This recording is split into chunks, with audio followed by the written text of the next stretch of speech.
Heartaches are going to the inside. My tears are holding back on. Trying not to fall. My heart's out in the running. True love scratch for another save. The race is on and it looks like heartache. And the winner loses all. Now the race is on and it looks like heartache. And the winner loses all.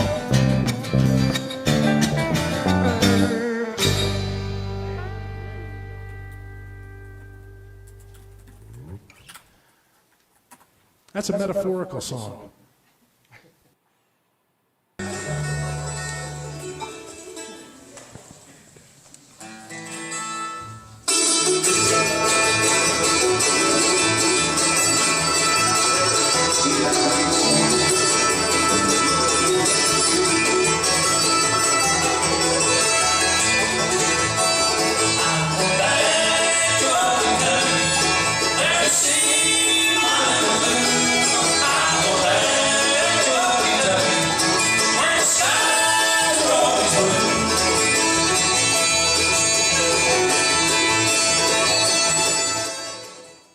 Alright, hello everybody. Sorry, so this is the music, and I'll be right back to get started.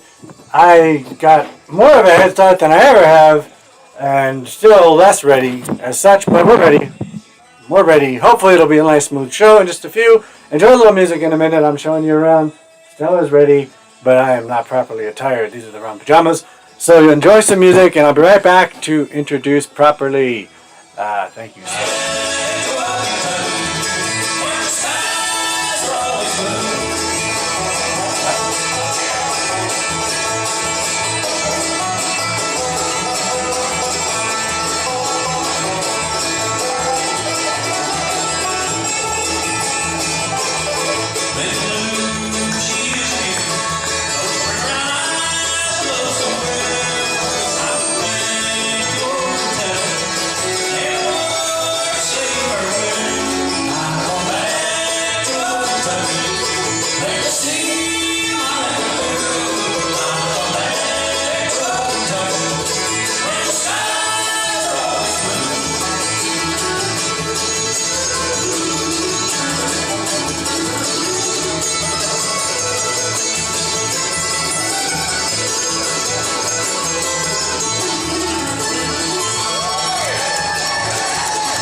The last high tide panic sucked from the beach, ready to sail out to the unknown. No point in staying on this island forever. Nothing here but people burning palm trees and calling it positivity. The smoke stings my lungs. Life is short, the ocean is terse. But standing on a beach with a scorching chest is not existence. There is more to life than the ocean hitting the horizon. So on this pastel night, I push a crude raft made of burnt palm trees past the surf. The nose pops up, throwing my head back as I struggle to paddle. Fright engrosses my chest, the anxiety of not making it becomes real. The tide seems right, but with the blink of an eye, all is not fine. My mind says, you will die tonight. The ocean ejects, throwing me from the raft, frantically swimming towards a chaotic surface, struggling for breath. Riptides pull me below. Pink strips, sunsets, evaporates to darkness. I've taken my last breath. Bubble words of goodbye, my life. Goodbye, my life. Goodbye, my life. This is where I die, under the tide. I close my eyes as my limbs go soft. My body descends towards the bottom of the ocean.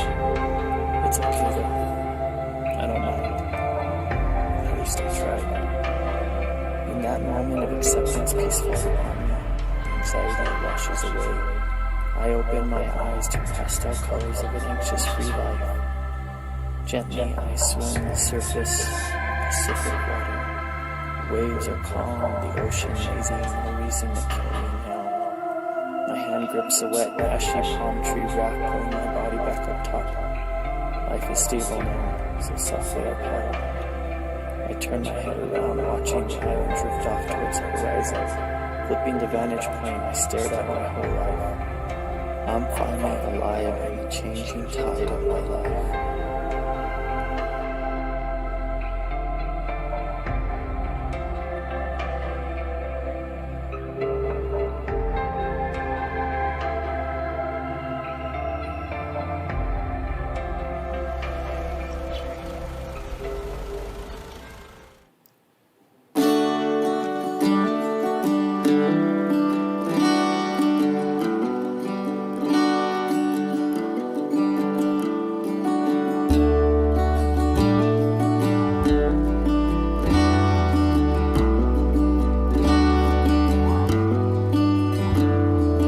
Thought I was a demon, or I thought I was a saint, and I thought I was a lot of things, and now I know I ain't. 'Cause I'm just a person, and I'm one that showed up late, but it's better late than never in this waiting game of fate.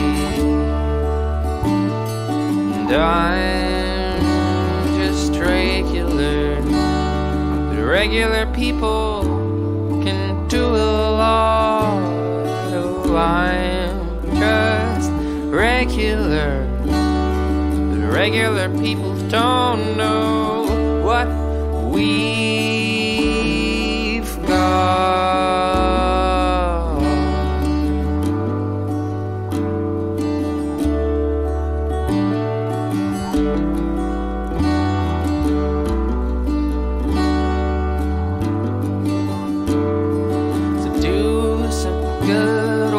Good is due.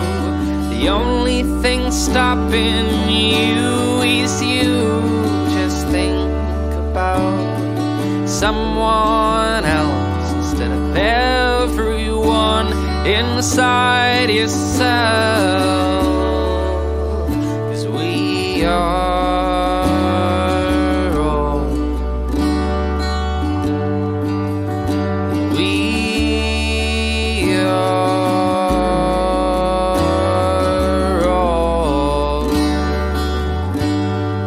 chasing light backwards. The pieces come into view, Showing up late. changing faster and faster.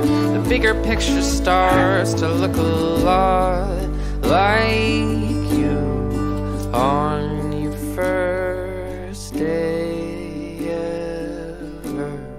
Your first day ever.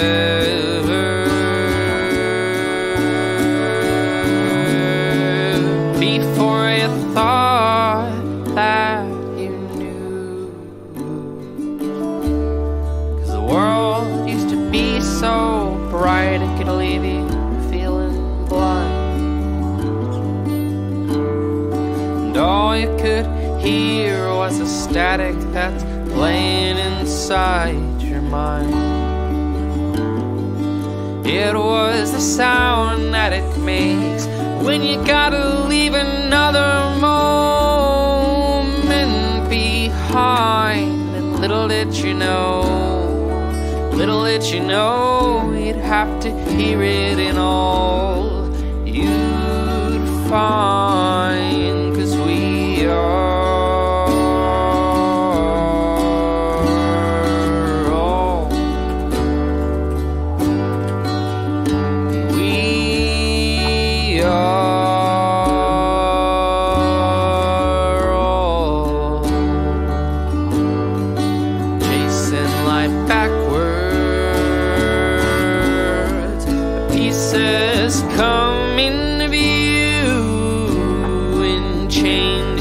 faster and faster. The bigger picture starts to look a lot like you.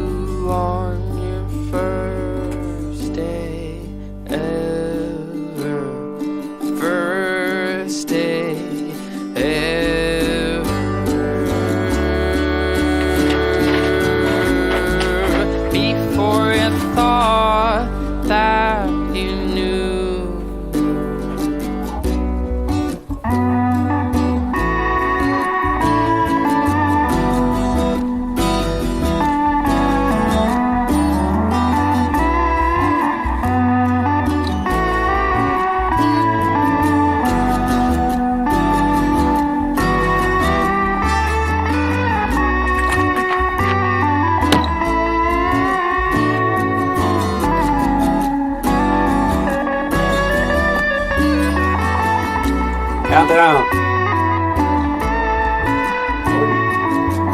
I almost started the countdown. It's a 20-second delay. The crashing sound of a All right. applause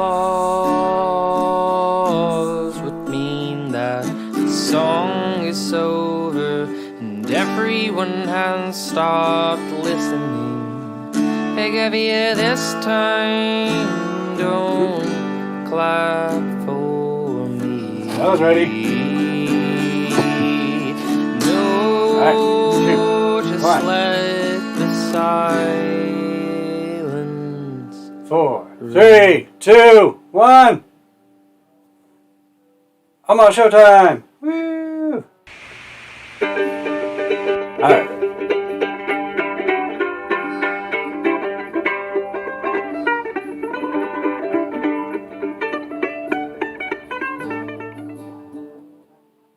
Greetings, friends. Sorry for the delay.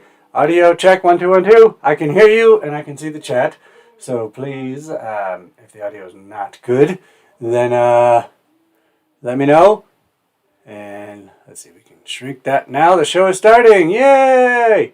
There's a lot to this, guys. So I apologize. No offense meant with a comment that might have been made a minute ago by the chat. But it's true. I've seen, someone said the Met aired a live stream. It was an hour late. The Martin Luther King Foundation, after about a half hour on Martin Luther King Day, all of a sudden you hear them say, help! And considering that this is my tripod, if I had any money was spent on this camera, the cat is so happy. Look at that. Look at that. I mean, what can you complain about?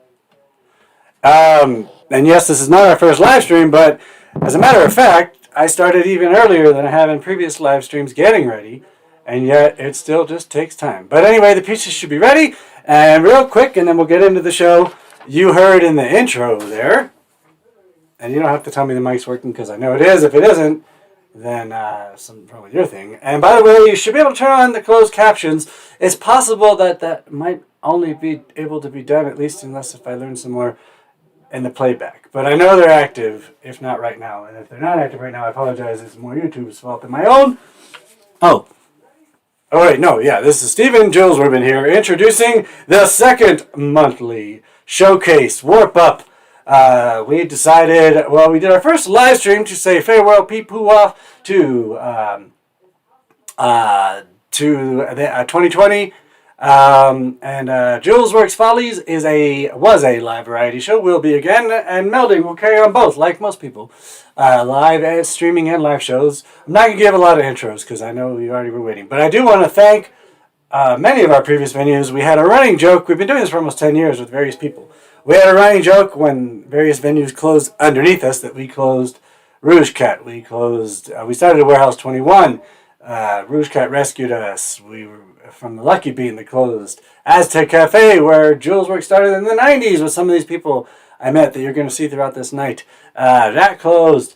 Teatro Paraguas is very open. We did the show there a bit. We ended up at the Jean Cocteau for some years. We used to make the joke that we were going to close the Jean Cocteau. As it happens, the Jean Cocteau is closed for a while, and they'll be rebuilding. So you stay tuned if that's something of your interest, what happens there. For now, we carry on doing digital the last Saturday of every month at roughly 5. Music started not long after 5. I apologize, it wasn't right away. I was getting a lot of stuff ready. And hopefully that means once... we have started the show with the intros. This is Stephen Julesworks, imitating Robert Stack from Airplane. Once we get started, things should flow. And so, I think I did want to just let you know the running order in case you're looking for a certain person. There's some people that have multiple pieces because they either have very short or whatever. So anyway, in a moment, we get started with little snippets from David, Tom, and Michael Handler. And then we got our host, Julesworks Career Radio Nut. And I have 2 cameras, yes. Not always, don't worry. And then one of our most loyal performers, Rose Prova, and I'll give intros later. She has 2 pieces of her Grandma Speaks. Jim Jones, who's been a loyal since virtual times, and the Cowboy Way, his group plays with in the brand new song. Regina Ress was not in the last live stream, but has been in some of our virtual shows. I met her right before shutdown. World-class storyteller. And then The host will read some poems. Melanie Lamb Faithful, who introduced me, will be after Regina Rest, me reading her poems. Michael Handler, Rose Provon's second piece, music from David Tom with Lowell Levenger, the full song. So some of the folks get a full song and snippets. Poems read by Red Shuttleworth by me. Quest Ion has a brand new video and song for us. Snippet from David Tom. Jim Jones reading a poem that I'll tell you about towards the end there. The trailer from Margot Cole of Crip Video. And then the host comes back to introduce a little piece from Brett Berman's Evless. And our two traditions. One is a toast. So the host, I'm not, Stephen Jules Rubin gets to watch the show in a moment. That's me. The host will remind you, not every piece, 2, 3, 4 pieces, some of those snippets, that will continue to remind you as we get through the show. That will be a little more than an hour, the bulk of the show, of these things I'm reading to you, getting to the point of the tradition of a toast. So Regina Rest this time was a video toast, and you should join in that toast when we get to it. And our live show, we had a tradition for many years of Greg Turner opening. The Greg Turner group ends these digital shows. It's become the tradition. And then, depending on where we're at, there is bonus material. That's the main show. Like I said, in a moment it will commence, and it'll be about an hour. No, the goal is not an hour, because I want to incorporate people, and not 90 minutes. But the live stream may carry on if you wanted to. I can see people watching. I can see you chat. Or I can see how many people, rather, is what I meant to say. And so there's bonus if you want it. And person that left, you're a loser. People that don't leave, you're winners. Because here comes the show. And we're very good-spirited. We're not really mean, but, if you're mean to us, we'll be mean back. Anyway, thank you so much. And so, Stephen Jules Rubin will be leaving. Here's a couple little pieces, and then we carry on. Thank you so much for your patience and for enjoying.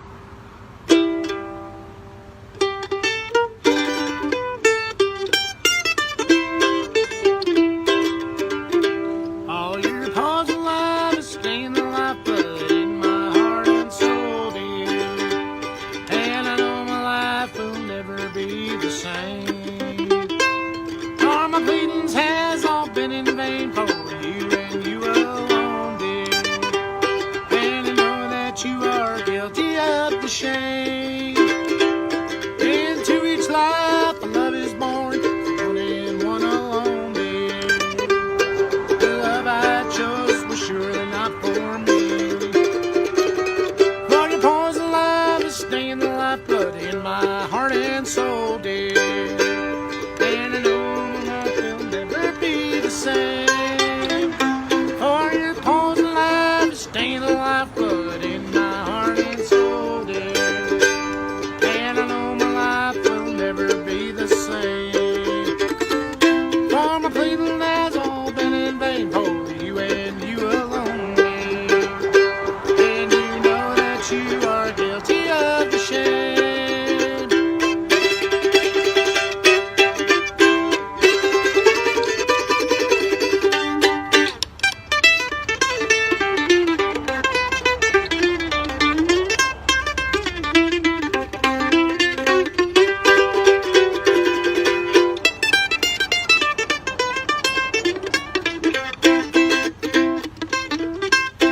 but still my heart cries out for you and you alone, my darling.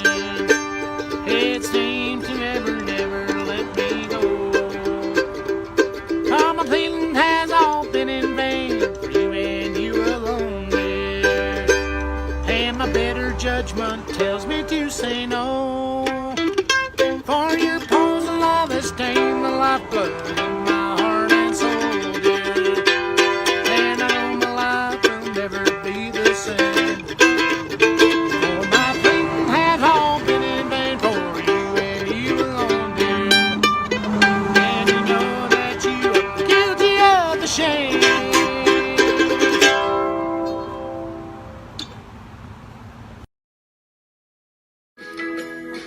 Hello, folks, and welcome to the Julesworks Follies.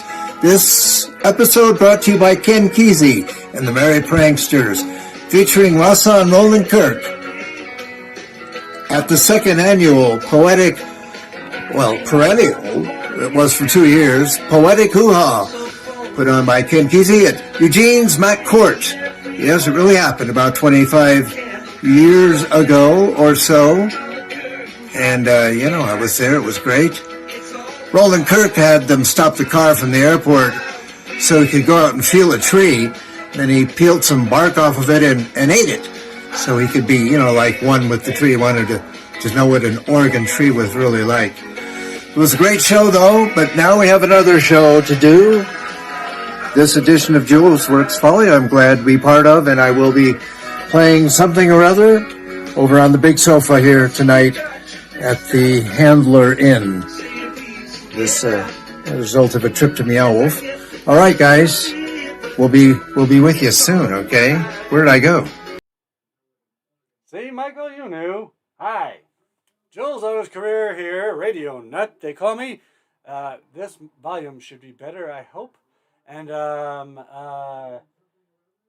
yes, so that so far you have heard. First of all, in the intro. You know what? I think I can tell you what you heard. So, in the intro, now that you've gotten some pieces, no, you know what? I lied. I'm gonna let you hear the next three and then go backwards. Because I know Rose Provon and Regina Ress are excited to see themselves, and at least one of those people has somewhere else to go. So, that was Michael Handler, from the Handler Inn. This is Jules O's Career Radio Nut. I thought it was radio, but some sort of interwebs. We'll figure that out throughout the night. Interwebs. Stella. Yeah, she is a good cat, whoever said that. She's a perfect little baby. And in a little while, you're going to see Handsome Boy is in his box. He's kind of a dragon cat. He's right behind there. He's watching the whole thing. If you ever use the F word to describe my 34-pound all-white Maine Coon, he will never forgive you nor will I. He's perfect. Diet time for him. Anyway, or Stephen Jules Rubens.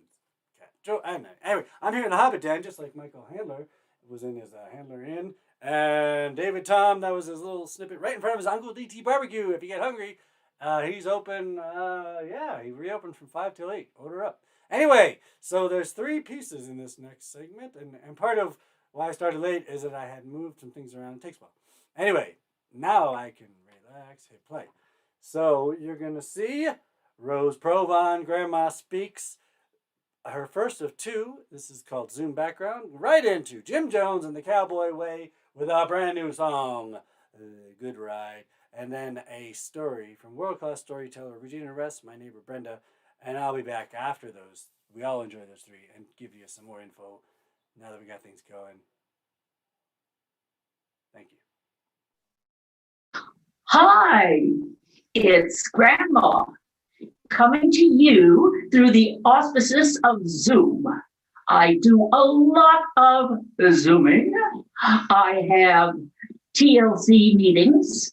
I have neighborhood chats. And also there is theater. In fact, yesterday, Almost Adults was on with Zoom. They had a little glitch. We are not going to have a little glitch because we're just going to do Zoom beautifully. Because I have learned a lot about it. One of our candidates for office in New Mexico did a recording on Zoom, and they played it on the news. There he was sitting in front of his bookcase, and he had a plant, and it looked like the plant was growing out of his head. So I have reminded myself always, take away the plant. In fact, I can put it in the bathroom, and the bathroom has water, and I can water the plants. And after it's gone, then I have my tea set, except, Grandma is not a member of the Tea Party. She is a member, though, of the Unitarian Church, and here we go, the Unitarian Church's symbol is the chalice. And I have a little candle here inside my chalice because it's good to light it, except it's still daylight. So I think I'll just put that away. Okay, goodbye, chalice. Now, bookcase. And guess what I have in it? Books. And a lot of them are about theater and drama. Right here I have the play reader's repertoire. Next to that, I have a very old book called Drama. It's old and battered, but then aren't we all? And next to it is, if you can read it, it says Lorca. And so that's plays by Garcia Lorca. That's the first shelf of books. Next shelf down, I have some trophies that I don't think you can see. I guess I better grab one. Here we go. Uh-oh, dropped one on the floor. Can't see that, I'm sure. So here is this trophy from Toastmasters. Back in the day, I was in Toastmasters in the Washington, D.C. area, and I got a trophy. And I got some more, except you can't see them. So next, I have the picture. Ooh, it's very, I think it's not quite so shiny now. It's my cousin Matt and his little boy, Matt Jr. And Matt Jr. is now about 22. So this is kind of an old picture, but I like it. So it's in my bookcase. And if you could see it, you would see it. I'll put it down. The next shelf down has a script. And the script is right here. And the script is Seasoned Greetings. Seasoned Greetings was written by the cast, 6 wonderful women, including Marguerite Scott and me and others. And Vaughn Irving, when he was at the Santa Fe Playhouse. And it was given at the Santa Fe Playhouse. It was given at holiday time. That's why it was called Season's Greetings. And I wrote this rant back when I was not grandma. But, oh, you know what? My time is up. I said 4 minutes, and it's past now. I'll have to be back later.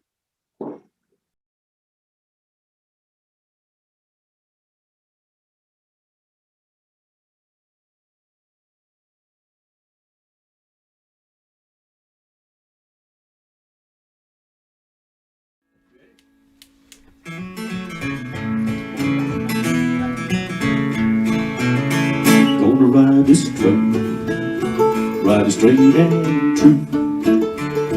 And I hope at the end of the day this train takes me home to you. 'Cause we all need a home we can ride back to. When the sun's going down and your tiring day is through, I could use a good horse to carry my load. 'Cause we all need a little bit of help sometimes just to get on down that road. I'm gonna treat you good, I'm gonna treat you kind.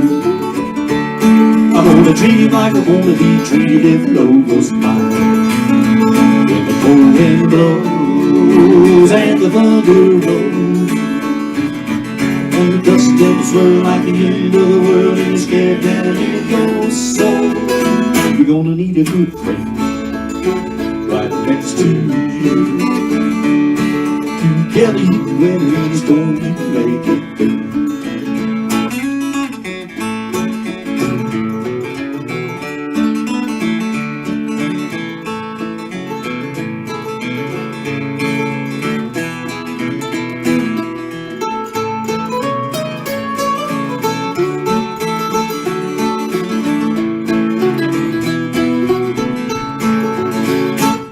Your own trail, I hope it's straight and true. And at the end of the day, I hope you find your way to the one who waits for you. Have a horse and some friends right by your side. Good trail, good horse, good friends makes a mighty good ride. But when the cold wind blows and the thunder rolls and the dust devils swirl like the end of the world and you're scared down in your soul, you're gonna need some good friends right next to you. Together you can weather any storm you may get through. Have a horse and some friends right by your side. Good trail, good horse, good friends makes a mighty good ride.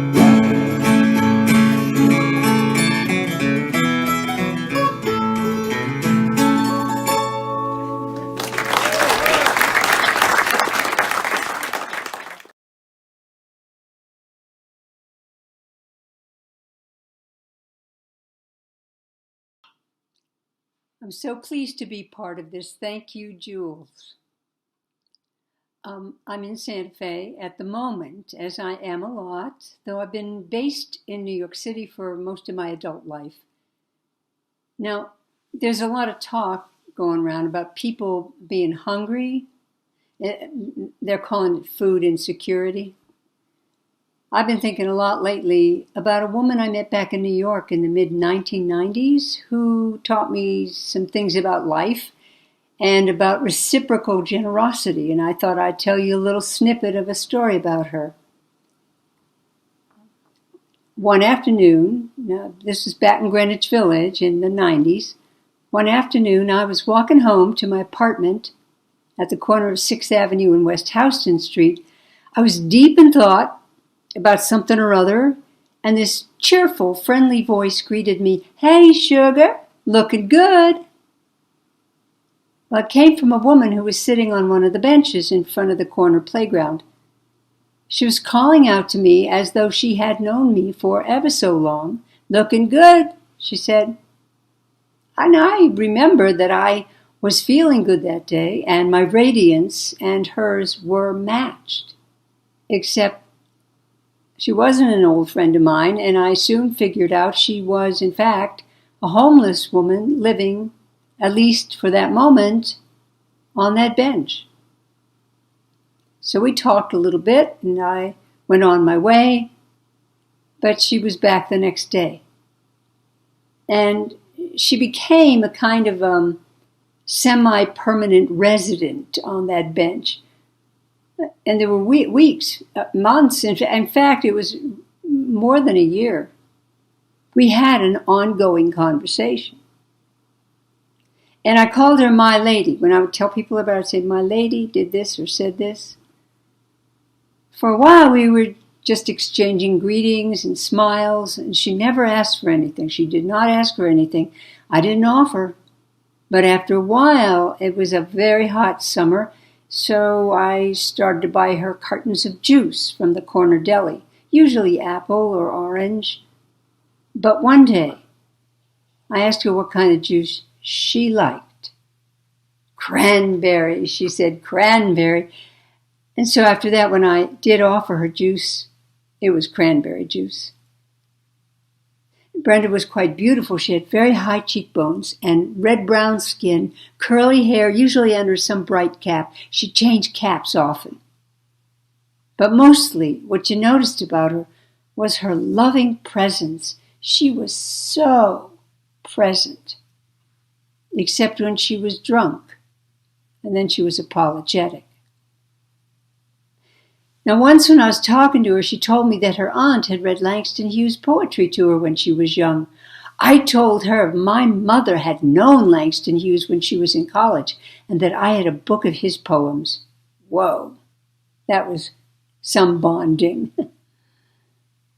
And at some point, Brenda asked me what my work was, and I said, "I'm a storyteller." Now, most people back in the mid-1990s looked pretty blank at that one, but not Brenda. Oh, a storyteller. Like Burl Ives, he was the greatest. I think she's the only person I ever talked to who knew what a storyteller was. One time we were talking about the neighborhood, Greenwich Village, and I asked her if she remembered when the 3 firemen from the firehouse just across 6th Avenue had been killed. That had happened maybe 6 months earlier in a fire down in Soho. And the neighborhood responded. The neighborhood just held that firehouse and its fire guys with an outpouring of love. For a month or more, there was an impromptu shrine of photos and candles and flowers in front of the black and purple draped building. And Brenda said to me, "Oh, I knew those men. I knew them. I used to talk to them when they were out front washing the fire trucks. After they died, I took them flowers. I did. I took them flowers." I'm sure she did.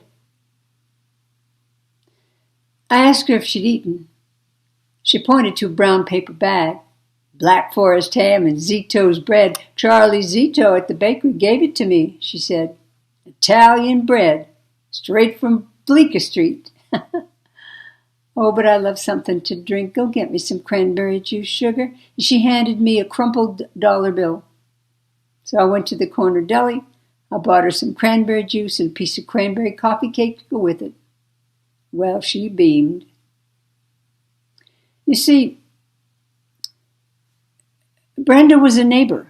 Brenda was my neighbor, homeless or not. Well, one evening, shortly after that conversation, I passed by Brenda, and she was sitting on the bench, and she beckoned with her fingers and handed me a dollar bill. She said, "Go get yourself some cranberry juice, sugar." I said, Oh, thank you so much, Brenda, but I don't want to take your money, but thank you." She smiled. She looked me right in the eye. "You bought me juice. You buy me juice. One hand washes the other, sugar." I took the dollar. I bought myself some juice. You know, that juice, it sure was sweet.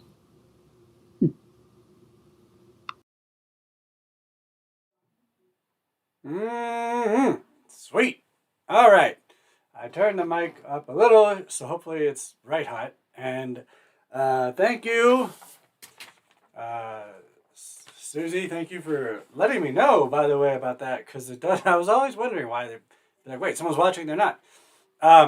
When you chat, whatever, the person streaming can't see. So yes, just as Rose Provon, thank you, said that learning Zoom was hard. You think that's hard, and it was.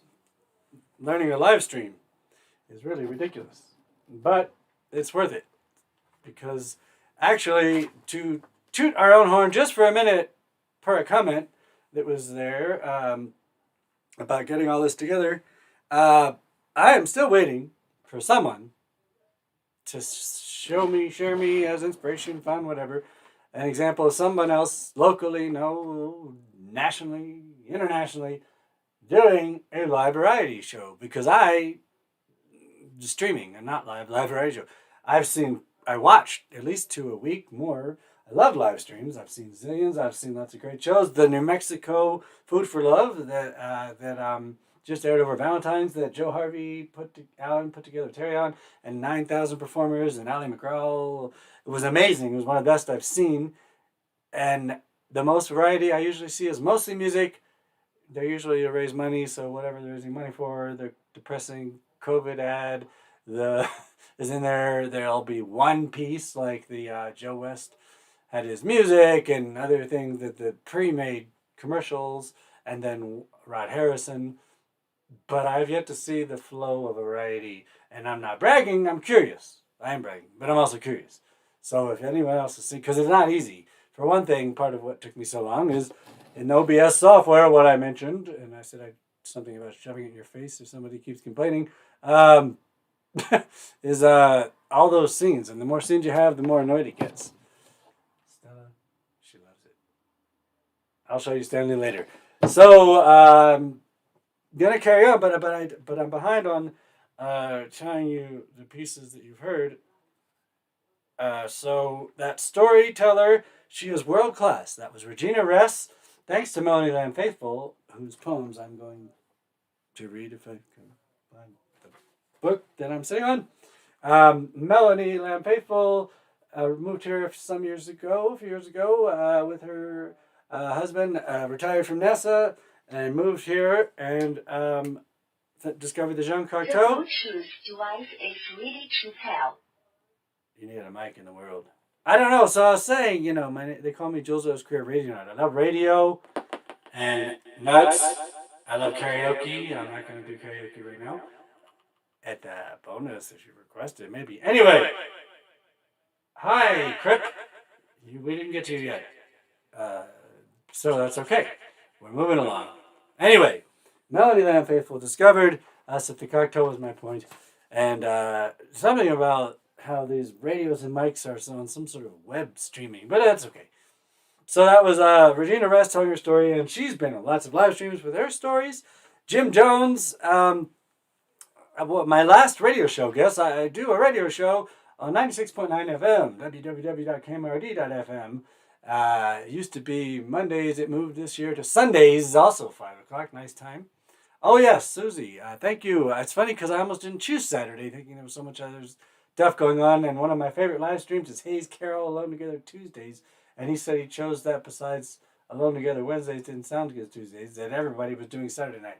Then again, that's music. And a little later, depending on where you are. But anyway, we are sticking with the last Saturday of each month at 5 that I know of. And I do have other announcements, but let's just do this and carry on with some more pieces and then talk. But Rose Provon was the first. So I was saying radio show Jim Jones reminded me.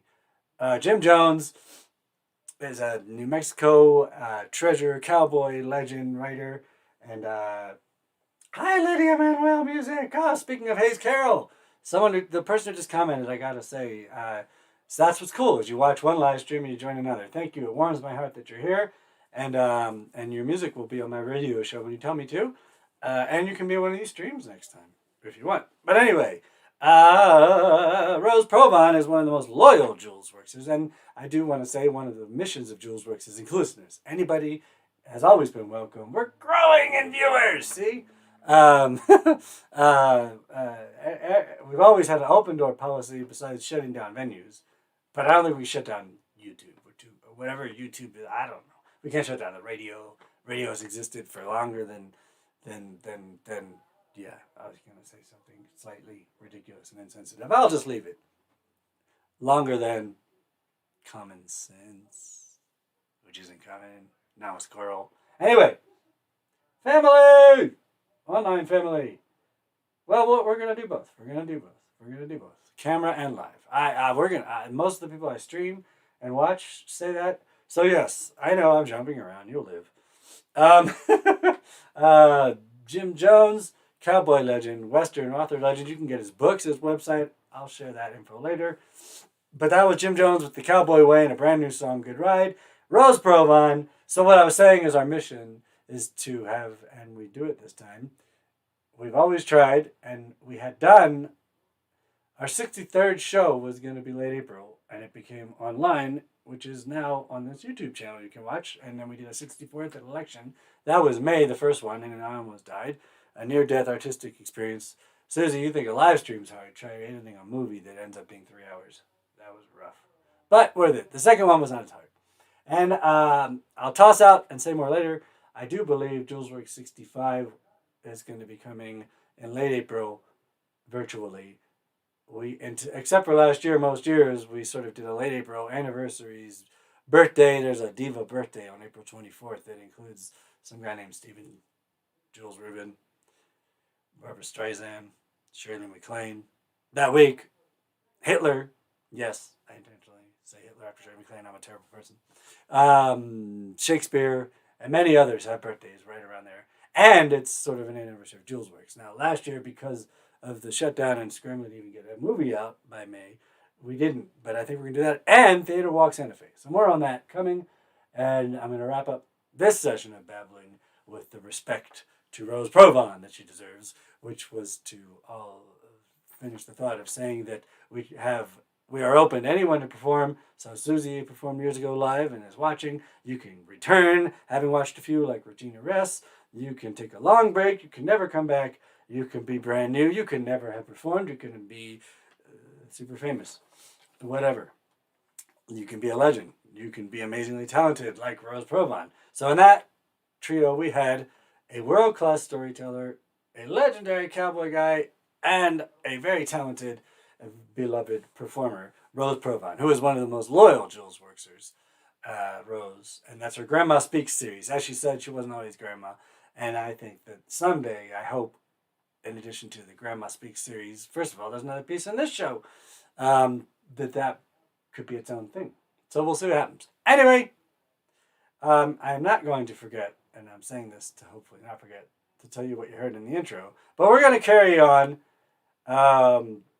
Right now, I'm going to pick, close your eyes, this beautiful book you can find, Saints and Sinners, and if you know Española, you know this place. I would have turned that glare light off, but I'm going to need it to read in about 3 seconds. And I was going to say help me pick, but that's not even enough light.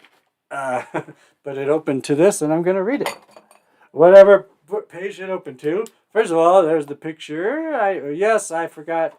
I told you, no matter how I started early this week, was up last night doing more, and I thought, you can never be fully prepared for these things. On the other hand, they're fun live. It is sort of more live than doing the video thing. Pave paradise, and you bury all things needed to access the collective unconscious. Here is a partial shopping list of what you'll need to reconnect. Radioactivity, gravity, libido, magnetism, Holy Ghost, rust, radon, unmoved, mover, kryptonite, electricity, quantum mechanics, clear chemical radio waves, paint, or number 2 pencil with eraser. And I think the way she wrote this, but I'm not sure, is sort of ongoing, flowing, but each page doesn't have a title. I don't know. So, everything happens around here in the Rhythm of Threes often. There is a shrine, very New Mexico. Sorry, let's get, for those of you not in New Mexico. And, lucky number 13, speaking of numbers. I'm into numbers. 13,000 people are viewing. Eccentric is the word spoken by one not centered enough to know that to be centered is to be seldom in the center. And it's important to know that pause. Hard to see, but see how there's one word over there? Melanie Lamb Faithful, whose book and poems these are, put the word center over there. The beautiful photos were taken by Sally Nelson Cruz, and the third randomly chosen. Ready? We're all going to close our eyes. No. Perfect, not too long, and nice. Look at that. New Mexico. The other night had a great sunset. This says, let me not, to the marriage of true minds, admit impediments. Let me instead admit blue and white. Let me admit a journey that leads to nowhere. In particular, let me admit magic. No more impediments, no more marriage required. And let the true mind be mine. Thank you. Melanie Lamb Faithful. And the next piece has Michael Handler, also often known as Harmonica Mike. He's got his own radio show, speaking of, on KSFR. Blues shows, maybe more than one. Or I heard him in the week, removed it. I don't know, Michael, if you're still there, which you ought to be, because you didn't see all your pieces. Let him know in the chat, because I don't know exactly when you're on KSFR 101.1, but I know you are, ksfr.org, Michael Handler. And you can see him. He's been to some Julesworks. He jumped up on stage once, I think, at least. And brought some friends to this, although they may, who knows. Anyway, Michael, please chat away if you're there, and if not, you should be embarrassed, because you're going to miss your music from the Man on the Sofa music. And Rose Provan's second snippet will be after, called Hep for the Holidays. I really like this one. I like all of Rose's, but this one's really good. And then David Tom's full song. Actually, he says to credit Lowell Levenger with the song Are You Waiting Just For Me, Darling, with David Tom. So that's what's coming up. and then your nut host will be back. But first, take it away! Hi, folks, and welcome back to Julesworks Follies for this, I guess it's late February, the last one of the month, right? Maybe the first one. I'm glad to be part of it, I think for the first time. Whoop, let's do this right here. Well, actually, this mask's cool, you know, it matches the vest, but you can't, there's something you can't do with it, is play harmonica. Not a sound. So we'll try it this way. A little blues, put it anywhere in the show you want.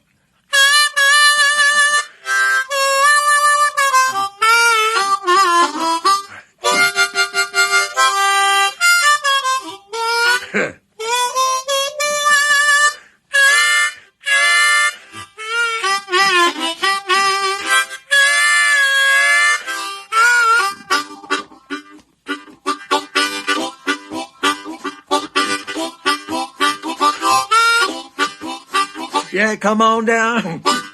We're gonna have fun. The Julesworks Folly for everyone. So come on down. We're gonna make it right. That Julesworks Folly with you tonight.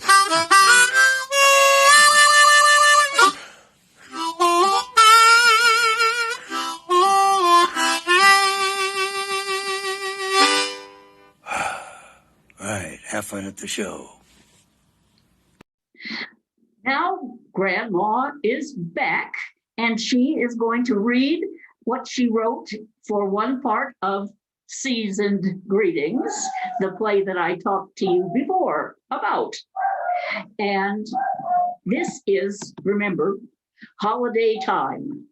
So I say, dear members of my lunch bunch, I know you like to be up to date, but be sure to take my advice in this information I'm going to give you that's called Hip at the Holidays.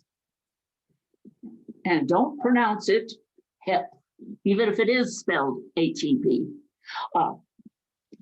It's lame-o to try to be trendy at the holidays. Shopping may make you cray-cray, but don't tell me that. Don't make a holiday photo with a selfie and your vape.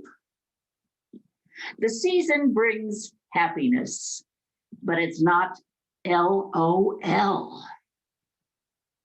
I can wish you peace, but I won't tell you to chill out and kick it. And I won't heart you at Christmas. Don't call me a dork.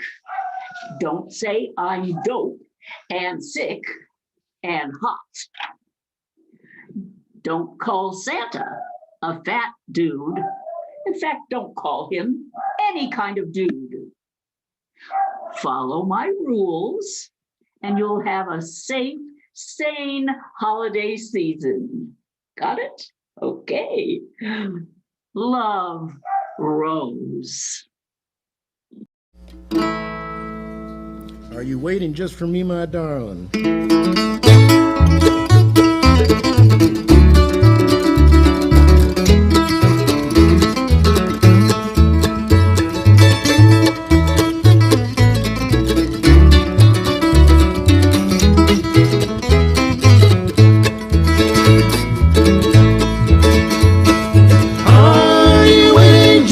My darling, while I'm far across the deep blue sea, or have you found someone else, my darling?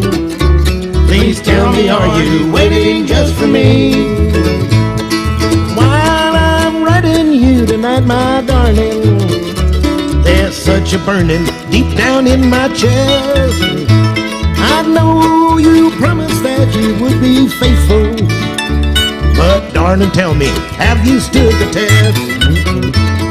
Are you waiting just for me, my darling, while I'm far across the deep blue sea? Or have you found someone else, my darling, please tell me, are you waiting just for me?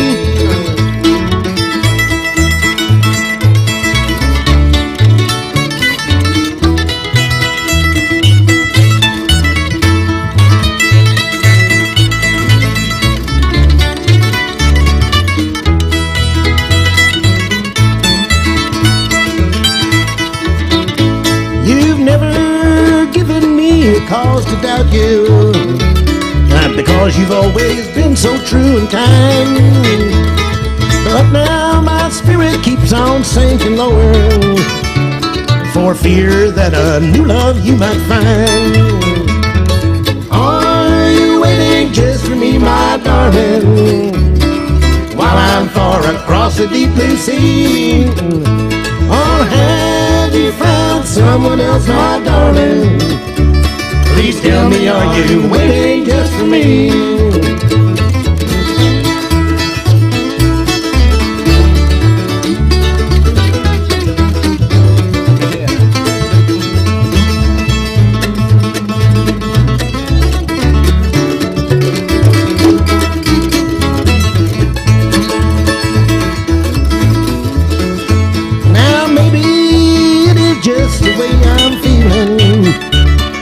Makes me write this letter to you, dear, but somehow I just can't sleep at night, dear, because losing you has been my greatest fear. Are you waiting just for me, my darling, while I'm far across the deep blue sea? Or have you found someone else, my darling? Please tell me, are you waiting just for me?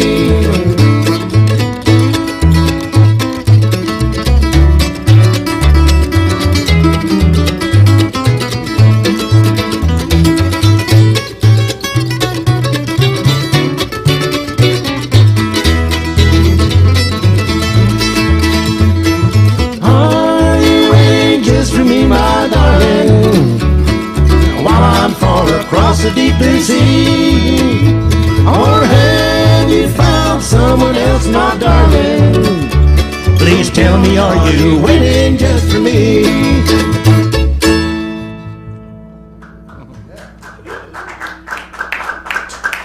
Grandpa Banana's band, huh? Yeah, and we got Grandpa Banana's latest release right there on our, right in front of Cal. Cal going, yes, yes, yes. I'll do anything for you.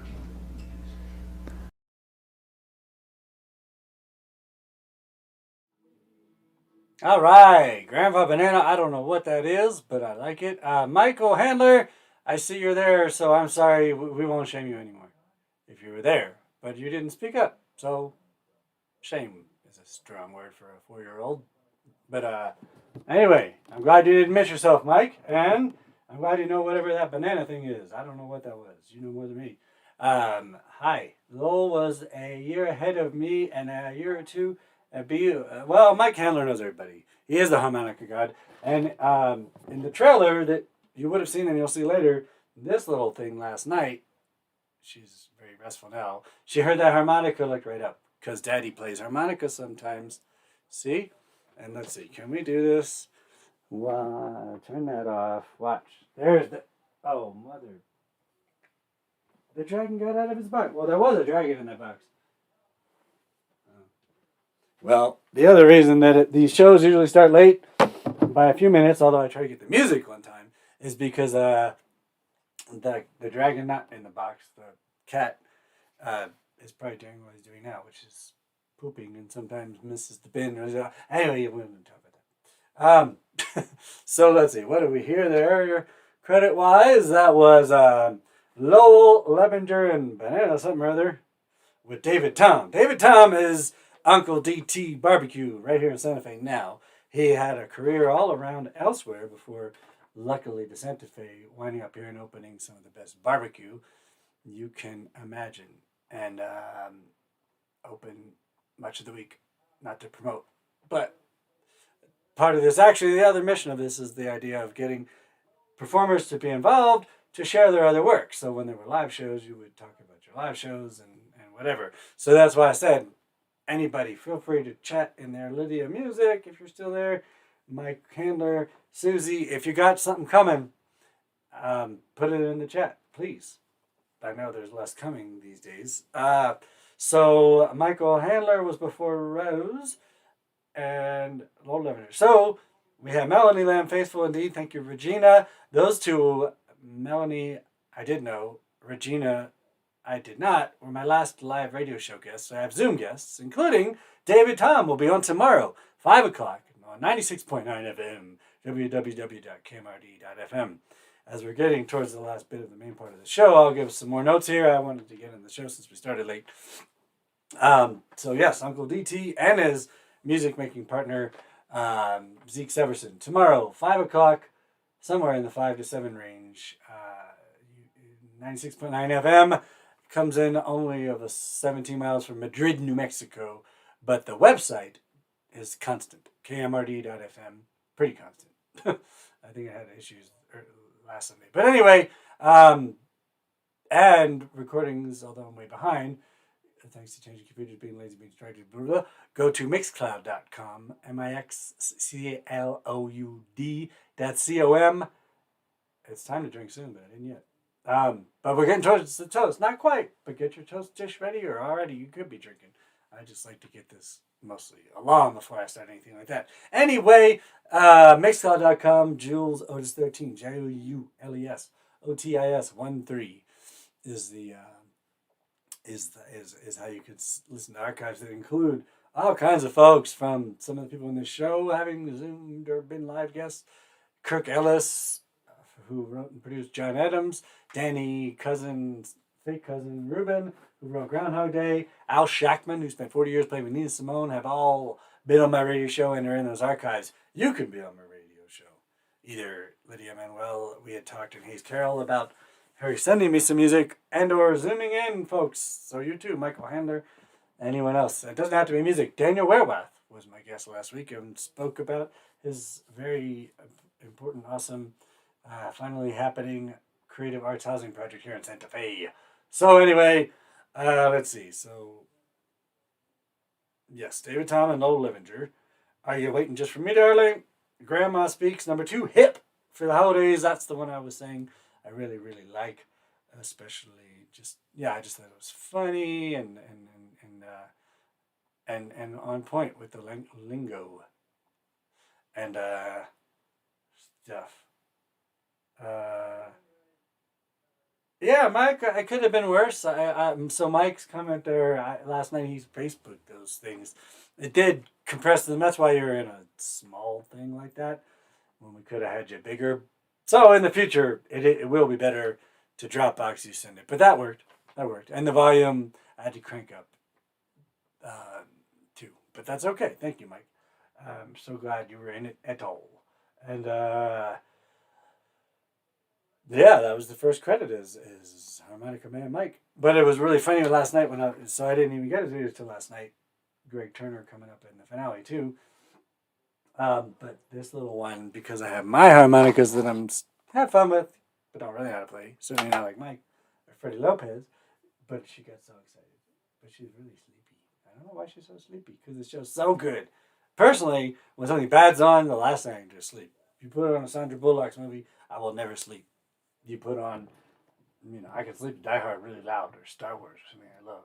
I used to put on Star Wars because I couldn't fall asleep. But anyway, this isn't about me. But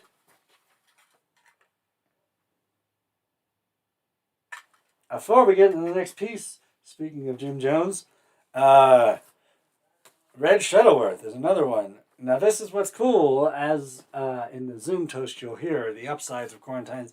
It's back to Daniel Werwath. He said just Sunday, one of the good things about QuaranTimes, and he said, I can't believe I just said that.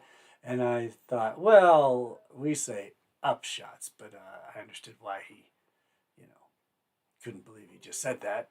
But is being able to include people from all over. And this is Red Shuttleworth, A Few Poems 3.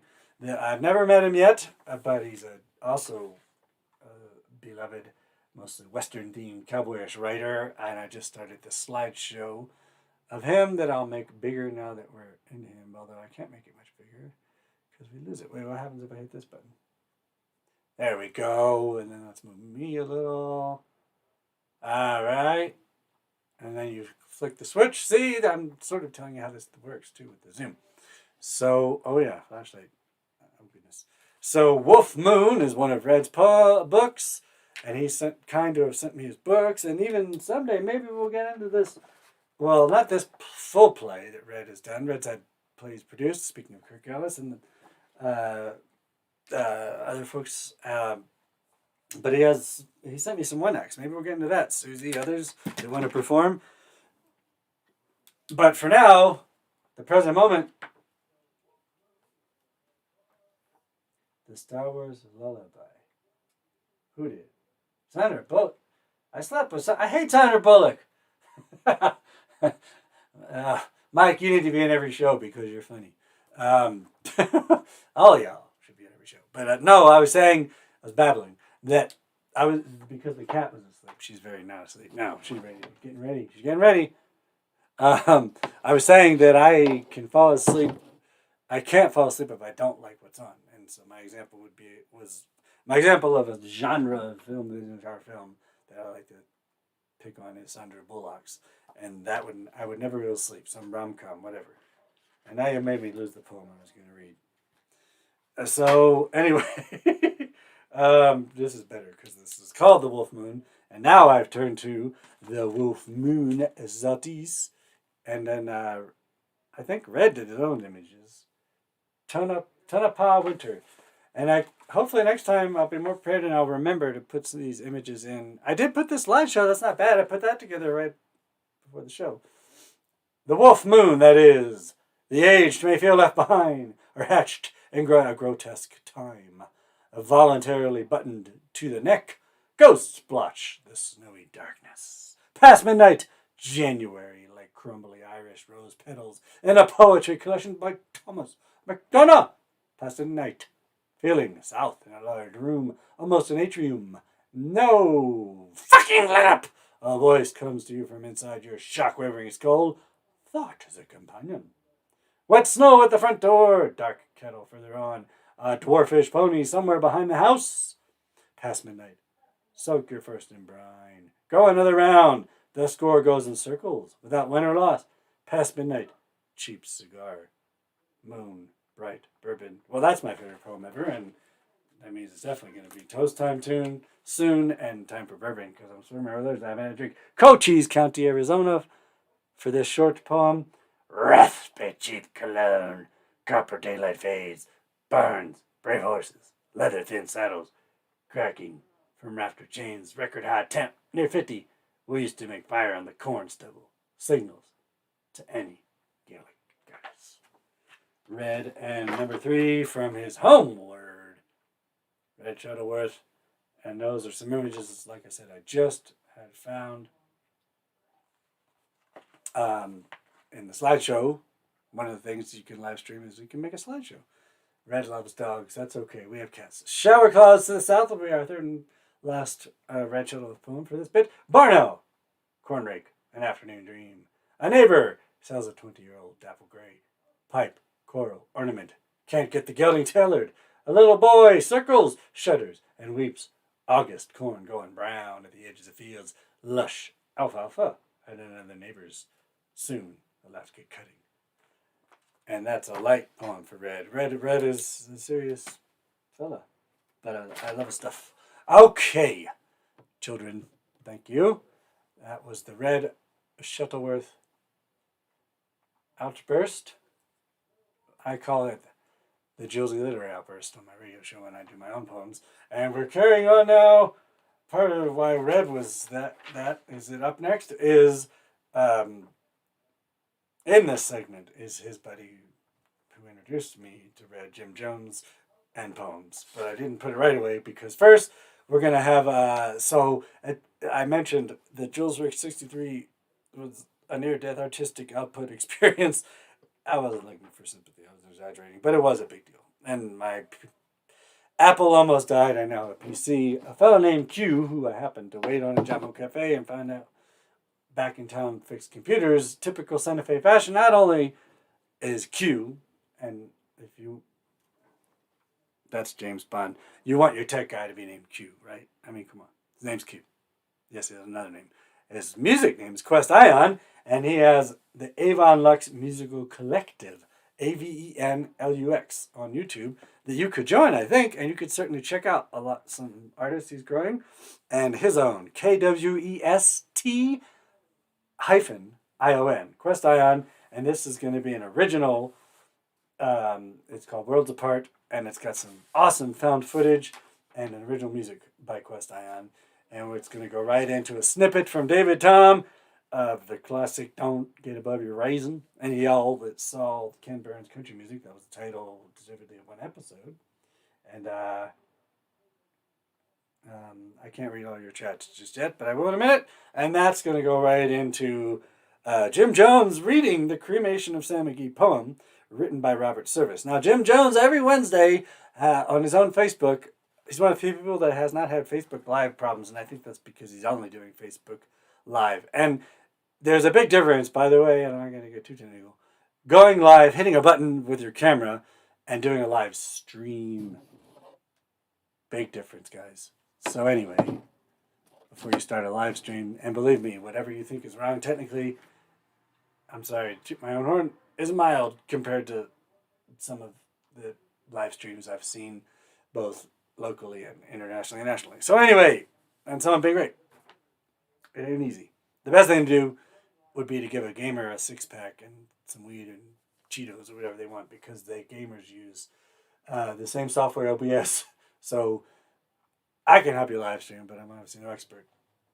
But the gamer probably is. All right. Anyway, it's going to go right into... So Jim Jones every Wednesday does his Facebook Live. I'm at work, so I listen later, unfortunately, except for during the holidays when I got to listen live. But he had, he's from Texas originally, Jim Jones. Lived here a long time, thanks to us. He dedicated this poem in his live stream, and I said, hey, do you want to record that? And he had just gotten, for his own live stream, knew that you saw the music. No, that music wasn't.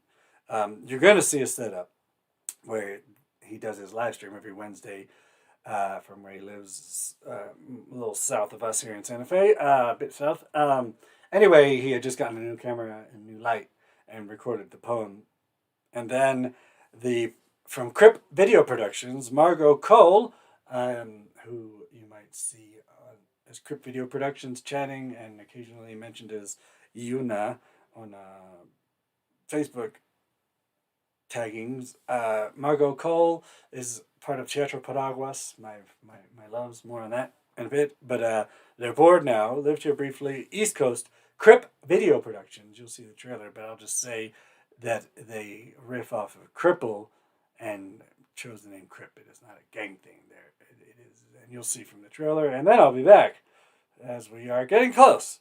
I'll be back, and then there's a crazy cat coming, not mine, and then the finale pieces before we decide how far we're going to go with bonus, which will be the Zoom Toast with Regina Ress and the Greg Turner song. The first, well, you heard some in the beginning.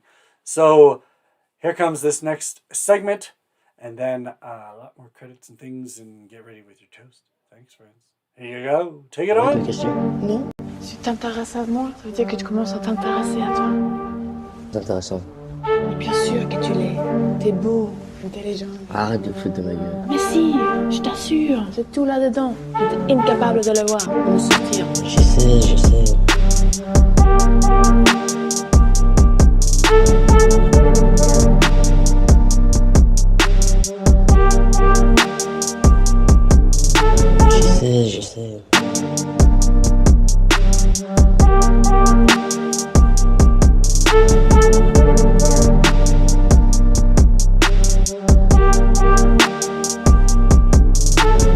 Regarde dans la glace. Qu'est-ce que tu vois? Regarde dans la glace. Qu'est-ce que tu vois? Une fille sublime. Merci. À côté d'elle, qu'est-ce que tu vois? Tu vois reste? Non, tu trouves? Oui. Avant, tu voyais que de la merde. Maintenant, au moins, tu vois plus rien. T'as bien nettoyé la place. Maintenant, faut y mettre quelque chose sur ce coquille vide. Oui.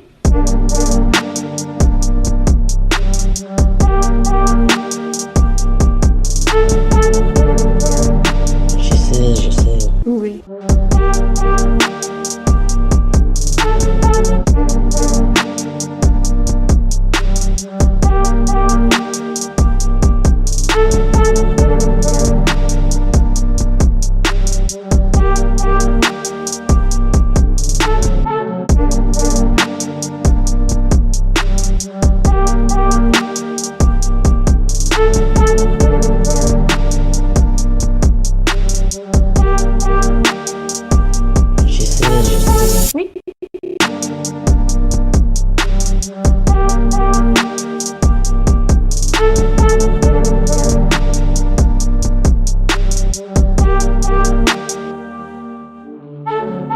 très bien devant toi. Y'a rien qui t'intéresse dans ce beau visage.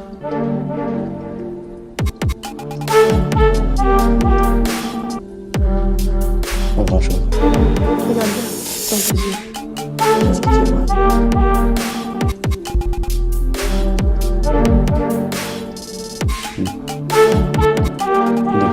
De la gentillesse. Oui, il y en a beaucoup. Oui.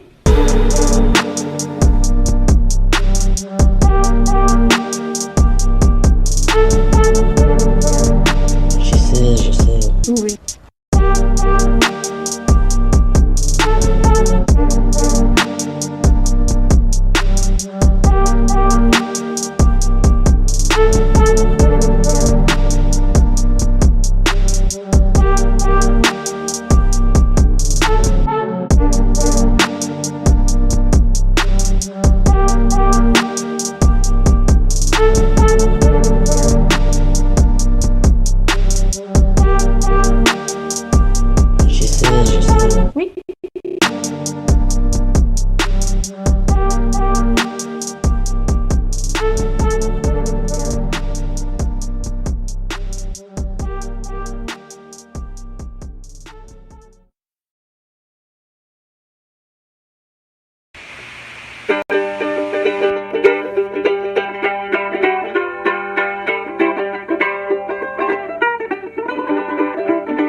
Just a little high-headed, that's a plain to see. Don't get above your reason, stay down to earth with me. Now looky here, gal, don't you high-head me. I ain't forgot what you used to be when you didn't have nothing, that was plain to see. Don't get above your reason, stay down to earth with me.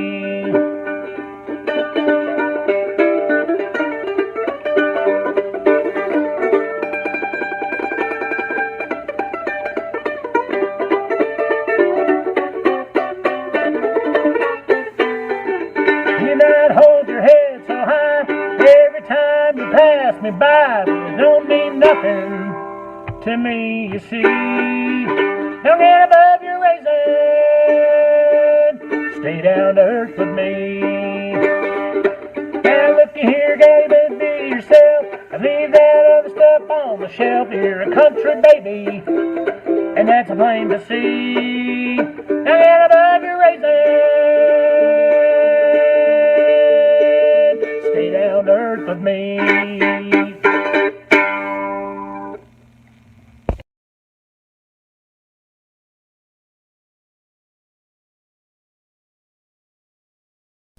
There are strange things done in the midnight sun by the men who moil for gold.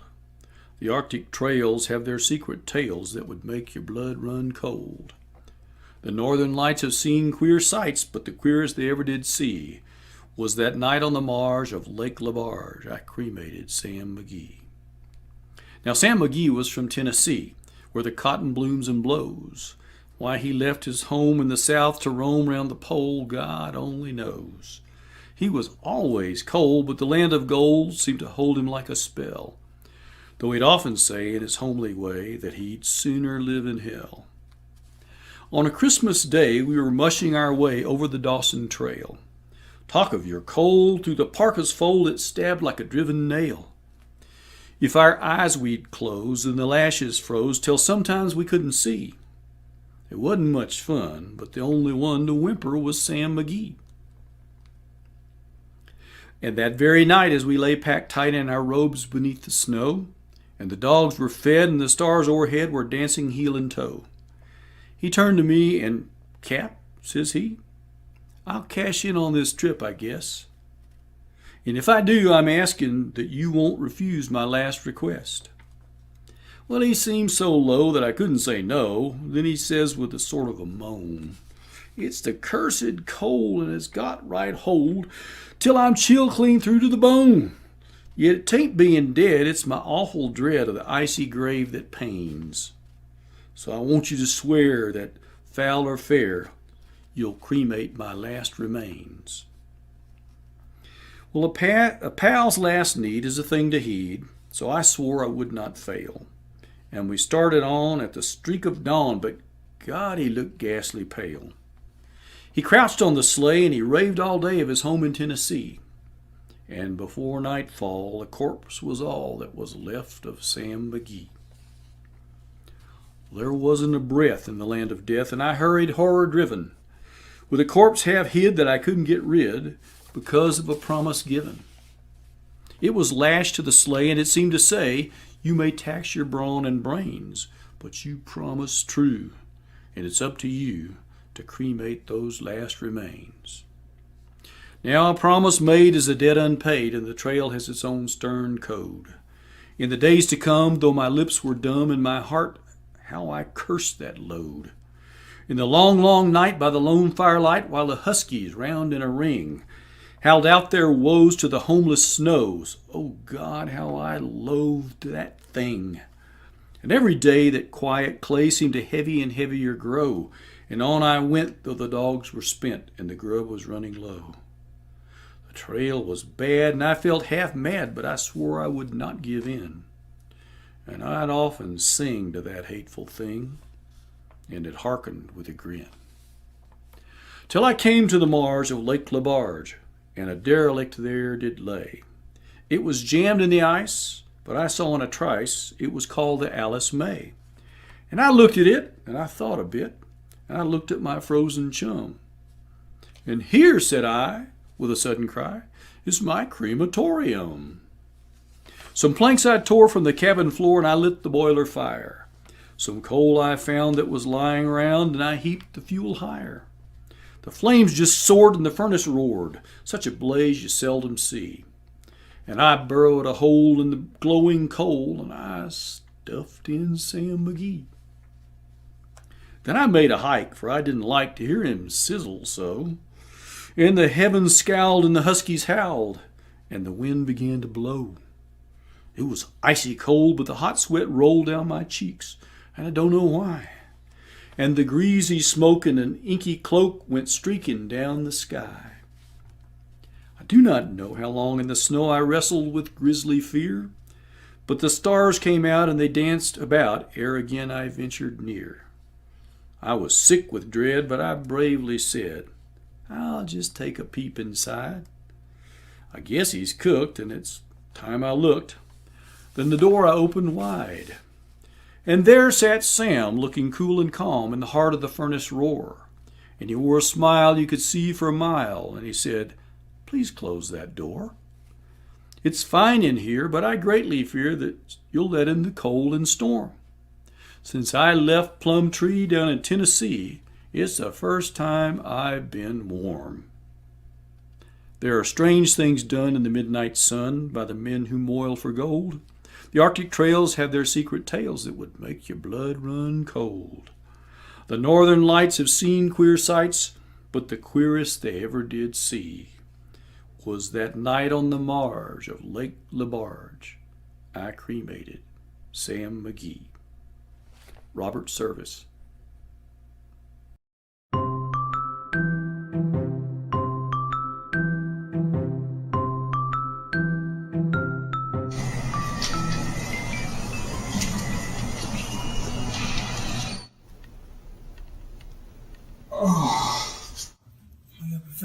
Professor, are you okay?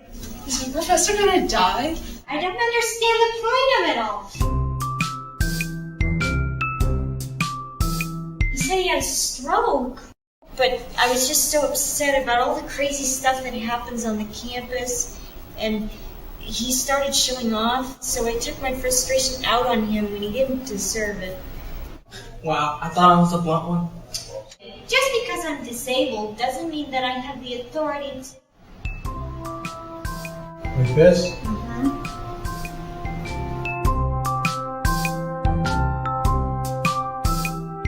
I've worked so hard to get through this, to survive. To endure? That's right.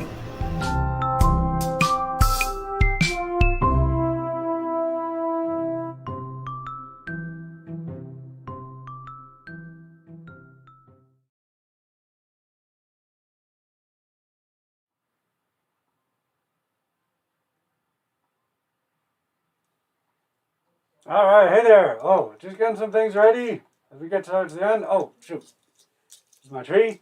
John Prine ornament. Just put some batteries in it. I don't know why I have all these. You gotta be safe because sometimes even they come up. You're gonna hear about that. We're safe. Be safe, kids. Let's get through this safely. So, Shakespeare, you reminded me. Thank you. Well, hold on. Wait. Oh, what was the shortcut? I used to know. Wait, Alt? Is that a shortcut? Shift. Yeah. Well, hold on. Let's try it again. No offense. That's Dan. No. Dan, a.k.a. Dan Burakath, who hosted once. There's a shortcut that that one? Matter of fact, I might have only done it on a Mac, where you can, clip. So that's, Alt? Yes, finally! Better late than never. And then we can, so this is a couple summers ago, Anna Reinhardt, thank you, Anna, put together a production of a national play by a fellow who's done documentaries and more. Can't think of his name right now. It was The Imagined Trials of Hitler, and the David McConnell played the attorney, the vicious Martin Luther, and a young gal who had played Anne Frank. And it was directed by Reed Mashevsky, who was the Santa Fe High Director. She had been Anne Frank, played Anne Frank, the prosecuting attorney, and it was The Imagined Trials of Hitler in succession, each person and there was a judge. Another young actress, Nadine something, Anna Reinhardt, who used to run a Warehouse 21, and this is one of the last things that ever happened in the Warehouse 21 building, was this show that is online. You can find it, Anna Reinhardt, or let me know if you want to watch, and the fellow who wrote it. But she did get it up during QuaranTimes. And anyway, I got to play Shakespeare, great costumes, and yeah, so that's what that is. Bye-bye. And so since Michael Handler mentioned that, that's why I mentioned all that. And then in the photo that I remembered how to crop out, no offense, Dan Burkath, who was in one of our shows, and whatever. He's hosted. He's welcome if he has a piece, and he was trying to do a podcast. He's all over the world. You think I'm nuts. But very talented and cool, gracious dude. He was Wagner, and the idea, but then whenever it happened is when Florida had its, speaking of weather, Lydia, my mom, Florida a couple years ago had that hurricane pre-corona, but not by much, shut down. Yeah, I'll read the Crypt Productions in just a sec too. The credits. Susie, if she doesn't answer that question, Margot. So here we go. Ooh, don't open Zoom. Oh my goodness. Ha! Wrong button. Anyway, getting there. Does this have the website? This credits don't. So if she can answer that, otherwise I'll look for it. I'll get it for you. It's Crypt Productions. I know that. Let's see here, because I have the credits. Crypt Productions. What was I saying? Was oh goodness, that's a lost thought. Wagner, and then the idea. Okay, I remembered when, and then I have the answer. In fact, I'll just copy and paste real quick. Okay, there's that for you. CryptVideoProductions.com, and The Stroke of Endurance that was a trailer for the whole movie. In the bonus part, and we're almost at the end, will be the bloopers from that and other stuff. So anyway, I was just saying that play, the idea, and then the director wasn't there to host. There was a guest juror that the audience was going to decide, and we all sort of figured that they probably would have let Shakespeare off, but the rest of them, Wagner, Don Converse, who, here's a funny story that reminded me I was going to tell about life and your situation and things. But anyway, Don Converse was Henry Ford. Henry Ford would have been guilty. And then Hitler, played amazingly by William Potter, hit the stand. And obviously, yeah. So anyway, it's an interesting play.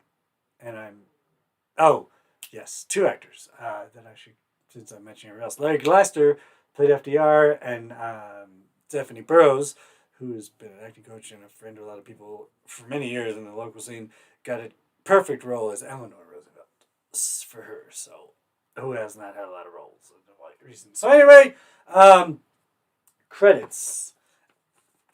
From what you saw, The Stroke of Endurance official trailer, Margot Cole, Crip Video Productions, and I did post cripvideoproductions.com.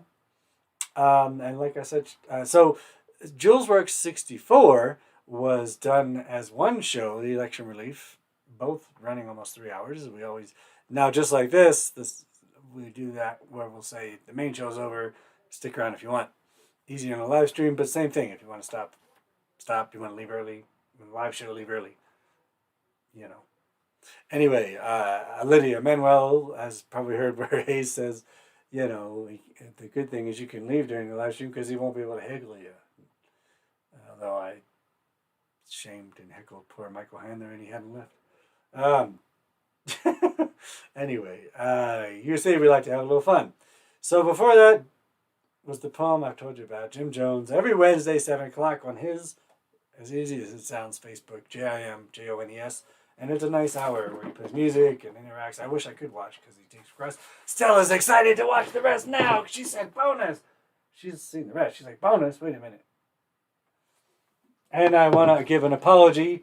2 things that I'm not going to forget before I get, because to Mr. Stanley, he did not, at least the first time, do anything that had to clean up. He was just joining in the bedroom watching in his lair, and he's snacking. So Stanley, sorry.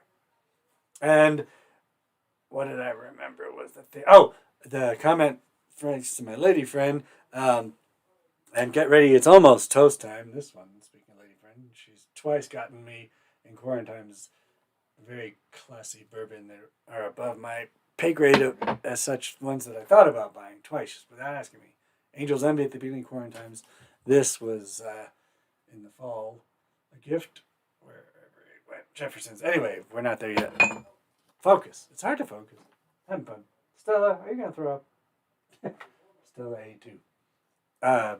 Sometimes she thinks that she's supposed to eat, being 6-7 pounds, as much as the 34-pound king, who I hope will be able to be. Well, you did see him, and now you'll see him in the trailer that I'll play at the end. Go figure. Anyway, shush. Why are you distracting me? David Tom, mighty good picking as always, right in front of Uncle DT Barbecue again. Don't get above your raisins, snippet. And yeah, I was saying that don't get above your raisin was one of the names of one of the episodes. It's a term. It's a very southern thing. Speaking of Melon the Unfaithful, of don't get lofty. It's good. It's a good. It's spelled raisin, but it's raising, but it's southern. Don't get above your raisin. And of course, David Tom knows that I love at least his hair and respect one of the main talking heads in that Ken Burns doc. I call him the hair man, that his hair should be a national treasure. By now you might know that I'm talking about Marty Stewart. But I know he does a version of that. We'd have to watch Ken Burns doc again, which I easily could, or look up who wrote Don't Get Up with Raisin. Or if Uncle DT weren't serving in the town's barbecue right now, he might know. Alright. The first one in that set I mentioned was Quest Ion, Avon Lux Musical Collective. Thank you. And yes, those videos are really neat. And so just some announcements. I can't believe as I opened the door for fresh air, this loud truck showed up. So you know what? I'm going to play the next piece and then come back. It's a shorty and do a little more verbal, but idling truck is driving me nuts. So here is, I was saying upsides of including people. We had small town mayor Lehman Kessler, who I only met because he did a show at the Cocteau a couple times in our movie files, and I haven't invited him to a live stream yet, but I will. And so, like I said, I'm at Red Shuttleworth. This is one of the first people I partnered with. As I said last live stream, the frogs that you can't see up there next to Roger Zelazny, my lady friend's dad's books, TV show finally coming. Thank you, George Martin, and somebody wrote for zombie thing, and that truck's getting worse, and I was supposed to shut the door.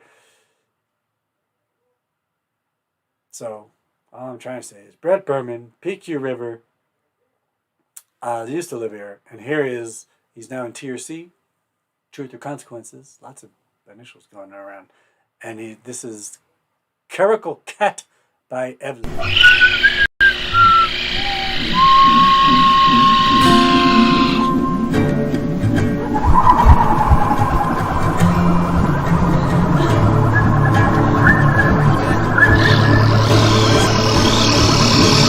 Caracal Cat.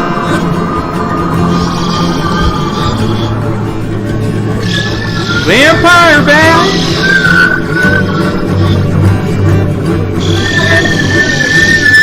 Cuddling up. Sucking my blood. Curling up. Under the rug. Caracal Cat. Vampire Bat. Caracal Cat.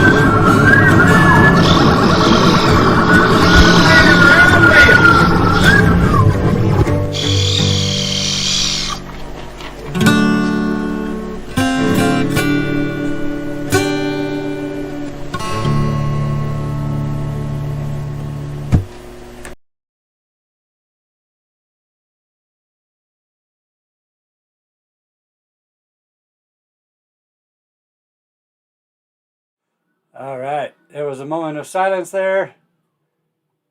I apologize for that moment of silence too. I was getting ready for the toast. So, loud truck is moving all around out there, so I closed the door. And that was the Caracal Cat by Evlis. It is PQ River, Brett Berman, and his partner down there in Tier C. Stella, can I borrow a little light? Thank you. That bright thing. Stella is enjoying.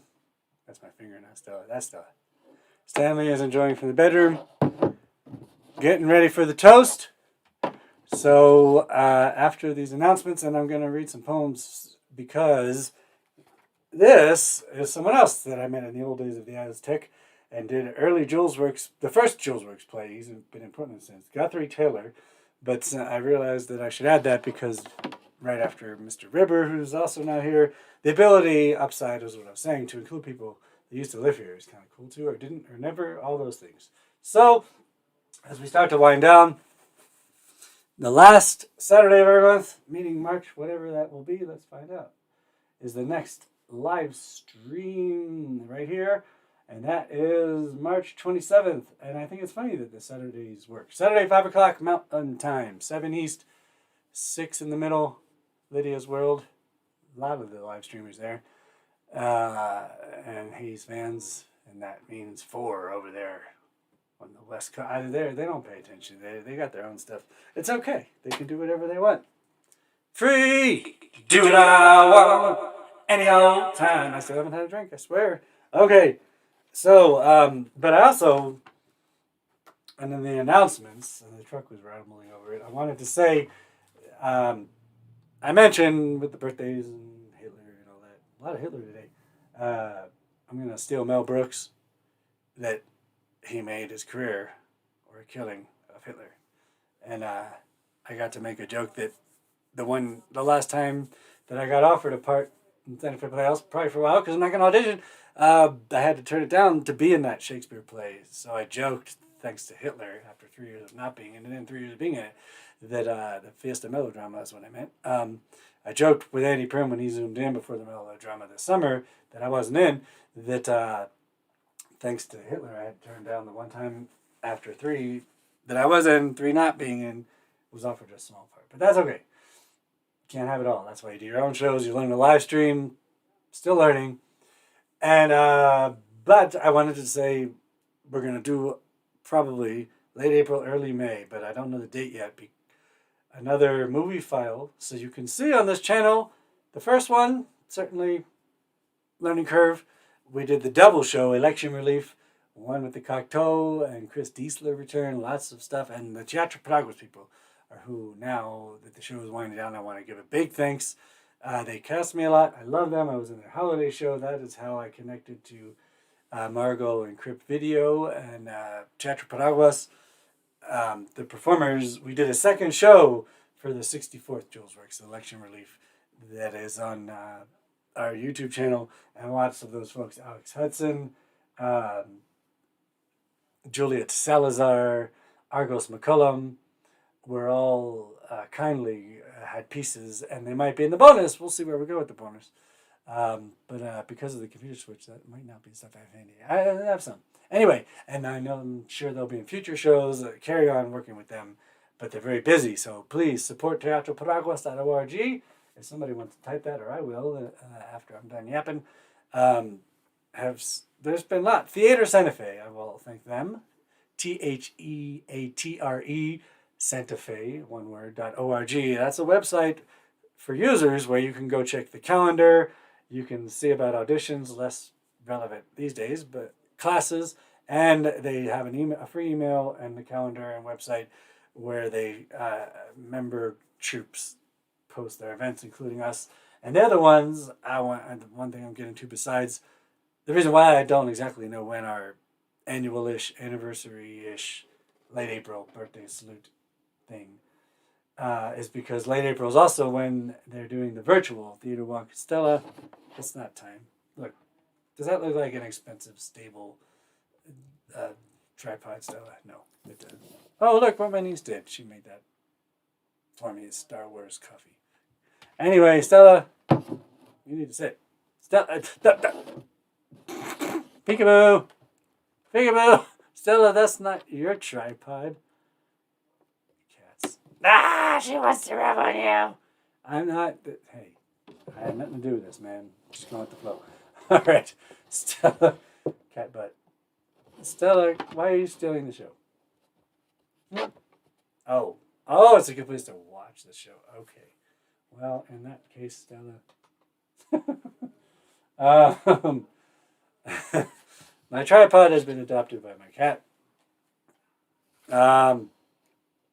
Theater walk. I did it 3 years in a row. Why are you staring? No recording. It's being recorded. No, she's not. She wants some love. Hi, Stella. Hi, Stella. It used to be alive. It was really cool in the Siler Arts, Rufina District, Teatro Paraguas, other theaters. It's going to be digital, and we're going to be part of it. And many of the people, and now we only have about 15 minutes. Luckily, compared to some of the troops that haven't been doing this as much, we are, if the deadline were tomorrow, we could pull it off. Because we've done so much of this. I'm sure others will have great material too. But I was going to say, like our mission statement being to meld the loyal performers in with the others, Rose Pervan will certainly be in our theater walk piece.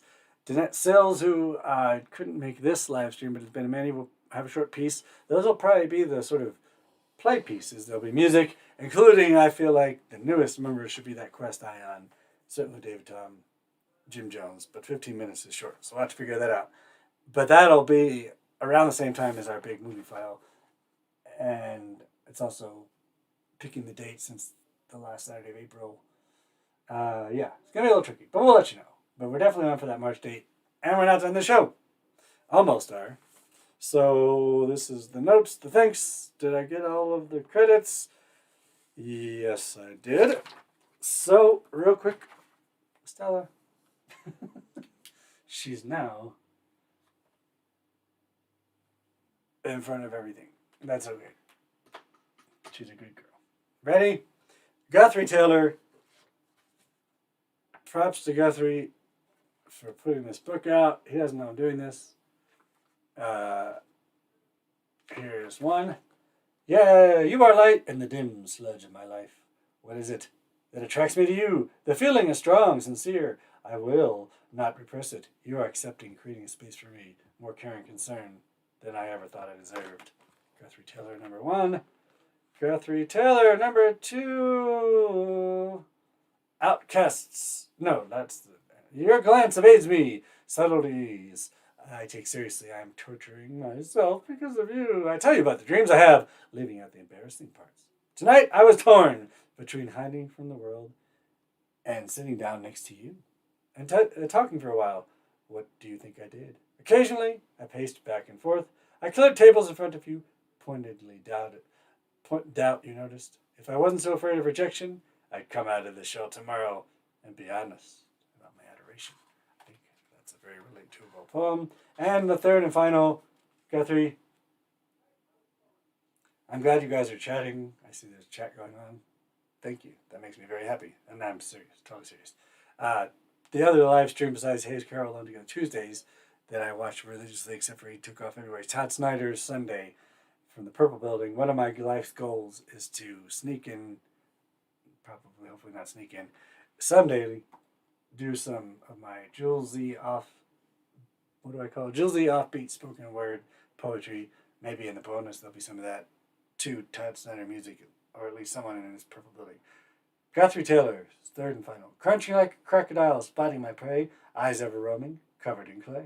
Swooping like a vulture over bearing cliffs to satisfy my hunger and be preserved in myths. Spitting like a llama, guanachos are spitting, not llamas. Into the vase of time, the tenacity of a tiger is my only crime. Some days I am like a crow, other times a dove. I know a lot of similes, but not a lot of love. Oh, that's too sad. No. Oh, come on, man. Can't end on a sad poem. Watch this. Ready?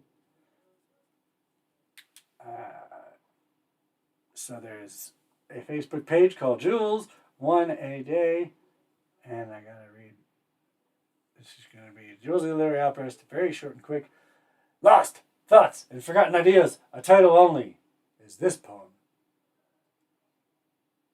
But hey, this was written with David Tom, or from a chat. But hey, what on the gods, not always green earth, is that? Nothing. Just a foolish, fun, made-up term by accident. And what makes life interesting? The little things, great, small, real. And short. Don't worry, all is well, balance, no fear, ray in the light bell, don't worry, don't dare, just be the lighting flare. And that's it. Thank you. That's it for the poetry. Ready? It is time for the final chat of the main part of the show and the toast. So get your toast ready, because Regina Ress and Jules Otis Crew Radio Net have a little few-minute chat, and then the toast. Everyone. Hey. Oh, hey! Hey. Did it work? I don't know. Did it? Well, you're there. Where? I don't know either. But you're not next to me, right? I don't think so. Should I put a mask on? No, Doc, that's why I thought you're not, so I took it off. We're good. Okay. We're safe. We're safe. Okay. You know what I think we're doing? I think What do you think we're doing? zoofing. Is that what it's called? Goofing? Moozing. No. You know what it's called. I don't know. Not boozing. Boozing? Moozing. Zooming. Zoom? This is Zoom? Are you sure? Yeah, we're in the Zoom. Am I in a Zoom box? You're in the Zoom box. Let me out. I want out. No, you're safe. Okay. Yeah. But I can really switch. I can't wait till I can get out of these boxes, because I like to live out of the box. It's coming. You're in the box all the way. You are still out of the box. Oh, thank you, Jules. Yeah. They can stuff you in a box that's in a box in a box and box you up, and you'd still be out of the box. I still want to be out of the box. Right. You have warmed my heart. Well, I hope that the show warmed these good people's hearts. What do you think? I thought it was here's the show. I thought it was pretty good, How about that story in the middle-ish? Which story? Mine? Yeah. That was a good one. Like that story about Brenda. You know what, Brenda, I have a lot more stories about Brenda. I mean, she was so amazing. I've been thinking about her a lot, because I'm actually in the middle of organizing benefits to help the homeless and get people fed. This state is hungry. If you read the newspapers. And so I just started thinking about Brenda, and you know what she said to me? Here's a extra for the story. Here's a bonus, almost finale. Bonus. She disappeared for, I don't know, maybe 6-8 weeks, because I'd seen her, for months, and she came back. She was a little plump, and she looked well rested, and she had gotten into some place, some religious organization, and she was off the streets for that amount of time. And she said, you know, Sugar, let me tell you, you know what the best thing is? And I said, tell me what the best thing is, Brenda. And she said, a key to your own room. That sounds like. How about that? A key to your own room. You know, I'm just like, yep, nailed it. Sounds about like the perfect way to start hitting the end of the show. That's a profound note. But I want to say that if you have got more tales about her, this is the live stream that airs the last Saturday of every month. So we could have a little series if you want to. Ooh, could do that a little bit. Last Saturday of every, Yeah, I have so, yeah, go ahead. I like talking to people on the streets. You know, it's one of my favorite. That's one of the reasons I really adored being so much in Greenwich Village, because I'm really a street person. I love talking to people on the street.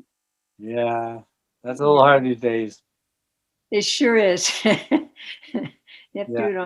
Although I like the live stream, like weird interactions. It's, yeah, you know, chatting and you meet some interesting people. I mean, on some of the stuff that I've been on, yeah, you start to meet people and then you start exchanging stuff, and it's real interesting. So, and all over the world. I mean, all over. It's just incredible. Because we're not bounded. So, you know, I've done a few things. There's a thing called an organization called Feast, the Federation of Asian Storytellers, and I know some of those people.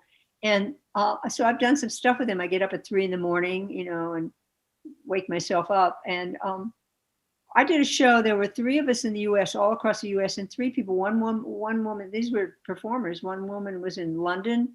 One guy was sitting in Singapore. I'm sitting here in Santa Fe. And then the others were in other places in the U.S. That is amazing. It is amazing. So, you know, I didn't mean to dish the boxes, because the boxes have we cannot go anywhere. Here's this thing. We cannot go anywhere, and we can go everywhere. Yeah. Yeah. No, I mean, we talked earlier in our QuaranTimes Julesworks, you and I, about the upside of things. And that this has been one of them that, you know, the paradigm shifting, and we're coming in a tail end, and we'll hopefully remember some of the good things. I hope so. Here's to the good things. Good things, good stories, and sticking it out, I guess, right? Yeah, I'm going to have a little sip. Yes. Right. Salud. Oh, yum, yum.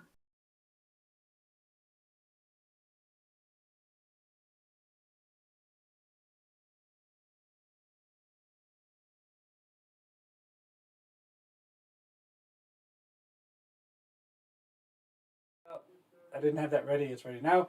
Cheers. Okay, so we're going to have the cheers there. And that was Southwest Fine High West. I owe Devin Ludlow someday. Thanks, Susie Perkins. I know most of these people had written. I was able to catch up with the chat that they had to go. Washed down that first one, High West, with a little German beer. Cheers. The other one is the Jeffersons. Thanks to my love for buying this high-grade Jefferson's Reserve. I think she probably did know that I went, Thomas Jefferson UVA, but she didn't know that I had wanted to try that higher level and never bought it. And Angel's Envy was the first one. And ready. The sound of freedom and joy and celebration. Oh, and scaring the cat. She almost kicked the box at me. Good, I can put this back where it goes. Oh, that's her perch. Look, that's where she belongs later. All right, kids. Cheers. The Pearl Haggard. Coolest name of a beer ever. And music coming, and I'll be back. And you can let me know if you have interest in any of the bonus pieces. Remember, once I hit end, unless I edit out anything, which I don't intend to do, it all remains.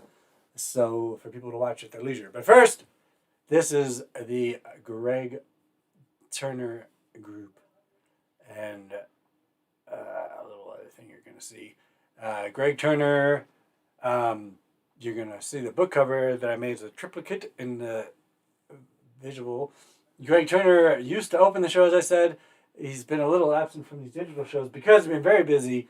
The book cover you're about to see comes out, as most things, it was going to be earlier. It's coming out this year. And Greg Turner, speaking of Guthrie and the Aztec, people, Brett Berman, people that I met back in the day, you're like, wait, what? That guy, he was in the Angry Samoans. Many of us know the bubblegum 80s California punk band that was beloved back in the day. And all of a sudden, I moved here in the late 90s and I'm doing short plays with people like him, Guthrie, many others, Brett Berman. So we could all be ready. Jedi Knights like our fathers before us and mothers, whatever. Jedi, where's the see? Oh, it's hard. The reverse angle thing, mirror effect, whatever. One more time, look at that cute cat. A nice Christmas tree. She almost like, hey, where's the cat? Oh, there's a Facebook thing. I'm gonna find the cat. Anyway, all right. So the Greg Turner group includes Greg Turner, and he's got a new album too, is what I was gonna say. And he sent me all the papers. I didn't read it, but that's okay. I guess they were snippets of the book. And Greg is a very, the man who was in the Angry Samoans and then played with the Blood Drain Cows. Greg Turner Group is a very mild name for compared, and some of these documents he sent me had titles. I'll tell you after this song, crazy titles. Anyway, David Barsanti and Sarah Meadows, you will hear singing, are the musicians that he plays with now, and they have an album coming out, so some of them are newer songs like this one, and some are going to be even like Bad Moon Rising that was in our Teatro Paragua show, where I made a video to it. Yes. So they'll be, my lady friend finally by text last night, I remember, remaster! That was the word I couldn't think of. And you can remaster without having mastered. Think about that. Here comes the music. My heart is broken. I count the tears. Love reawoken. I ain't felt for years. No reconciling since I fell for you. And as the days move on, dear, why I feel so blue.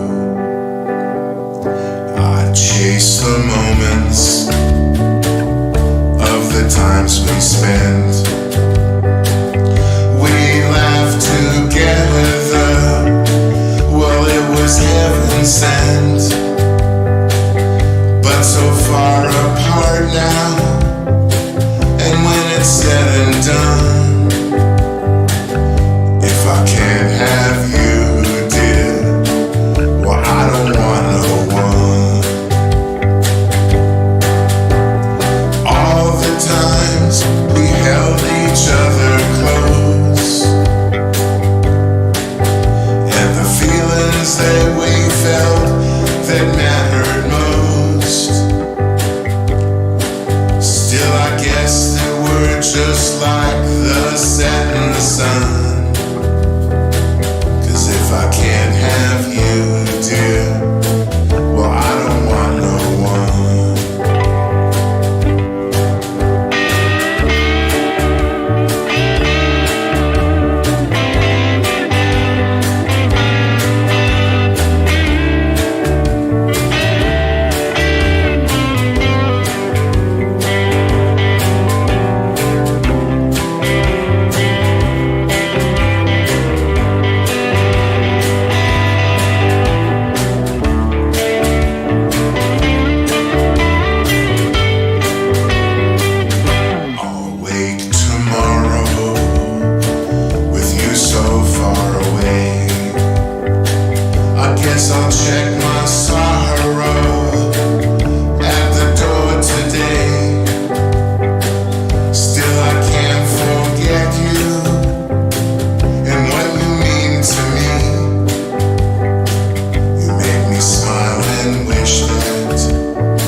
I thought that was great. What'd you think, Buster?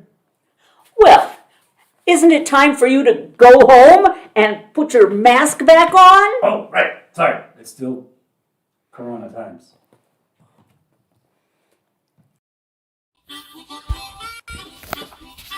Yeah, come on down.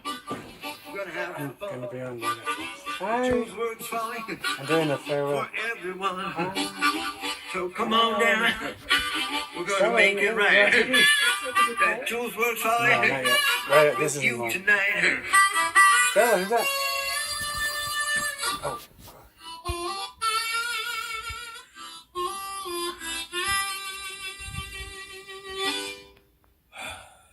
Right, have fun at the show. Sorry, I think I was talking to Handler. the This is the trailer. Yeah, come on down. We're gonna have fun. The Julesworks fine for everyone. So come on down. We're gonna make it right. That Julesworks fine with you tonight.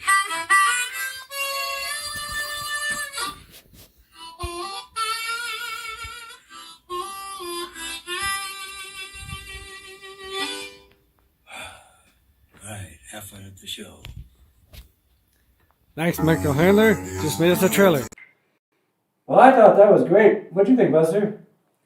Well, isn't it time for you to go home and put your mask back on? Oh, right. Sorry. It's still Corona time.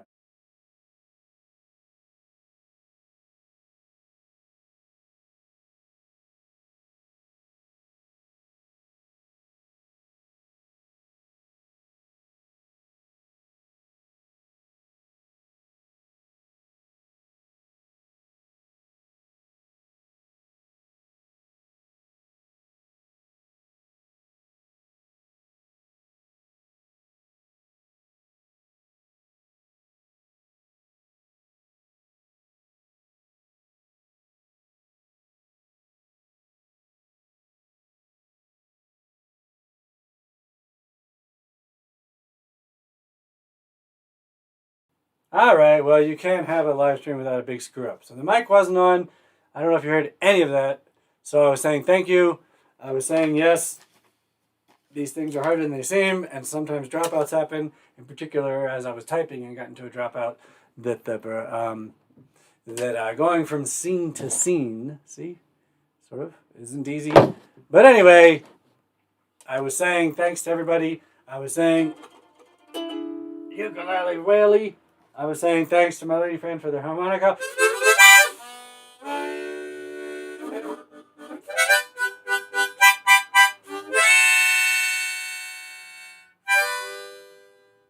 All right, so I know people are signing off. I just want to thank everyone, which includes David Tom and Uncle DT Barbecue, Michael Handler, Harmonica Mike, the Big Sofa, the Handler Inn, Rose Provon, Grandma Speaks, 2 snippets, Jim Jones and his cowboy way, Regina Ress, and those are all folks. In particular, Rose, luckily, you get to see in every Julesworks. Jim Jones, you can see his own thing. Regina Ress, all kinds of stuff. Michael Handler, as he wrote, went to do some other show too, just now. So did viewer Susie Perkins, who had been in a show in the past, and maybe we'll be participating once. We'll see. And let's see, we already Melanie Lamb Faithful. Thank you for letting me read not telling me not to read your poems. And she's done her own readings, and we'll probably be back, I'm sure. And yes, put your mask back on. Perhaps we will stop using that. But for now, Rose, you're very good point. We still need it for a little while longer, but things are, who knows. Anyway, this is an escape from that. And thank you, Lowell Levenger, Banana, whoever that is, David Tom. I'm glad Michael Handler knew. Red Shuttleworth, thank you for letting me read your poems. Quest Ion, thanks for the music. David Tom again. Don't get above your raisin, folks. I certainly don't. I don't think too many Jews get above their raisin, because self-loathing and getting above your raisin are like a contradiction in terms. And Jim Jones and that Cremation of Sam McGee poem by Robert Service. Thank you, Margot Cole, Crypt Video Productions, and PQ Ribber, Caracal Cat. Thank you, Guthrie Taylor. know you didn't know I was doing that. Thanks, Regina Russ. Cheers. Greg Turner Group with Sarah Meadows, Dave Barsanti.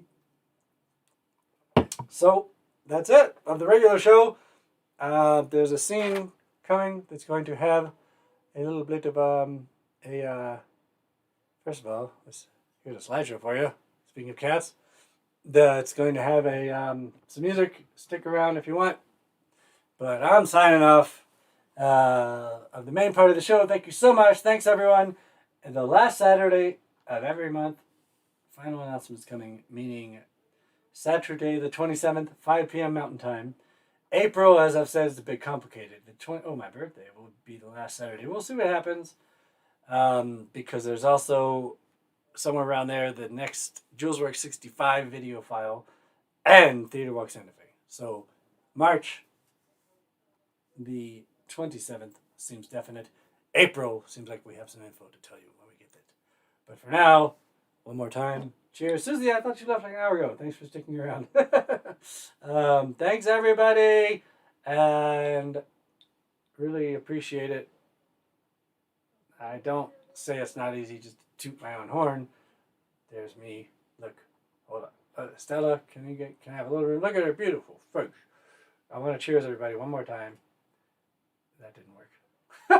Sometimes it's like you switch it. Anyway, tech stuff. Thank you guys. Cheers. Thank you to all of the people's significant others. Thank you for supporting. Thank you to cat ears. And this is really Pro Haggard, the final word and cheers. See y'all next month. Please feel free to look at our past content on the channel. Please share away and let us know if you want to be on a future show. And check out David Tom tomorrow, 5 o'clock Mountain Time, 96.9 www.kmrd.fm. David Tom and Zeke Severson. Lots of music tomorrow on the radio. Thank you all so much. One more. Cheers with this tasty whiskey from my lady friend. Y'all enjoy your nights. Cat face. Peace, love, respect. And here comes some bonuses. Goodbye. Peace, love, respect. Okay, so let's see. I have to remember how I do this, and then we should be fine. No, that's not it. This is the one. This is the one. Ready? What do you think Santa left by the Christmas tree? I don't know. Probably a few. Okay, wait a minute. I'm going to start that over. What? Turn it up a little. This is a piece from, they weren't in this show, but Lance and Lexi McKenzie, Lexi being the daughter of Crystal McKenzie, Lance being one of Lexi's son. Right. And they grew up watching our show, being part of the show, very supportive. Are you seeing what I'm seeing? There'll be other little pieces from the performers. So, goodbye. It's a dream! Enjoy.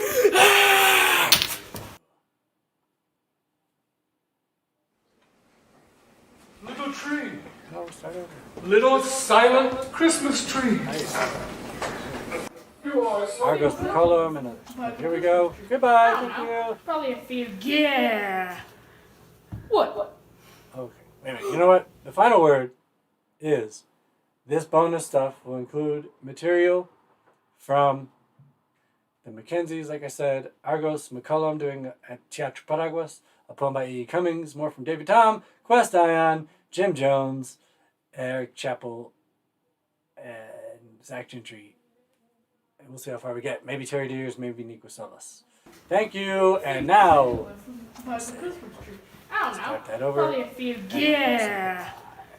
What do you think Santa left by the Christmas tree? I don't know. Probably a few. Yeah. What? What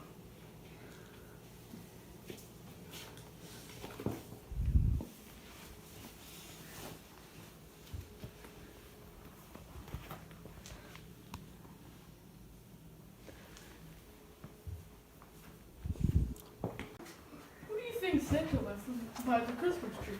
I don't know. Probably a few. Yeah. What?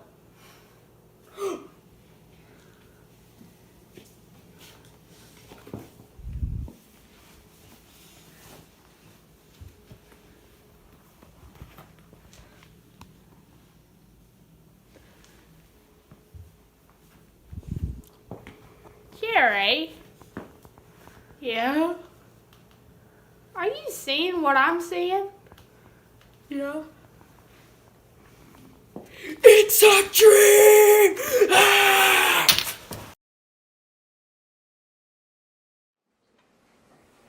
Little tree. Little silent Christmas tree. You are so little. You are more like a flower. Who found you in the green forest? And were you very sorry to come away? See, I will comfort you because you smell so sweetly. I will kiss your cool bark and hug you safe and tight just as your mother would. Only, don't be afraid. Look, the spangles that sleep all the year in a dark box, dreaming of being taken out and allowed to shine. The balls, the chains, red and gold, the fluffy threads. Hold up your arms, and I will give them all to you to hold. Every finger shall have its ring, and there shall not be a single place dark or unhappy. And then, when you're fully dressed, you'll stand in the window for all to see, and how they'll stare. Oh, but you'll be so proud. My little sister and I will take hands, and looking up at our beautiful tree, we'll sing and dance. Noel! Noel! All right, let's start with a couple downbeats here, boys. A couple hits. 1, 2, 3. Well, I feel tears welling up from down deep inside, like my heart's got a big break, and a stab of loneliness sharp and painful that I may never shake. You might think that I'm taking it hard since you broke me off with a call. You might wager that I'll hide up in sorrow if I might lay right down and bawl. Now the race is on and here comes pride up the backstretch. Heartaches are going to the inside. My tears are holding back, y'all, trying not to fall. My heart's out of the running, true love scratch for another's sake. The race is on and it looks like heartaches, and the winner loses all.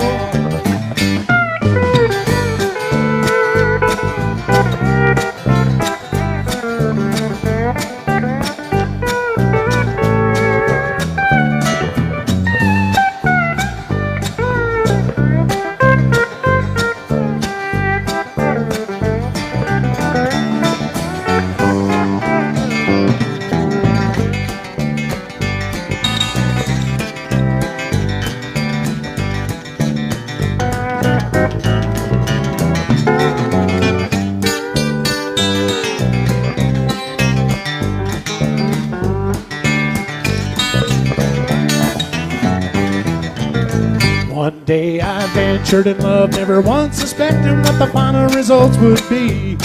Now I live in fear of waking up each morning and finding that you're gone from me. There's an ache and a pain in my heart for the name of the one that I hated to face. Somebody else came out to win her, and I came out in second place. Now the race is on and here comes pride up the backstretch. Heartaches are going to the inside. My tears are holding back, y'all, trying not to fall. My heart's out in the running, true love scratch for another's sake. The race is on and it looks like heartaches, and the winner loses all. Now the race is on and it looks like heartaches, and the winner loses all.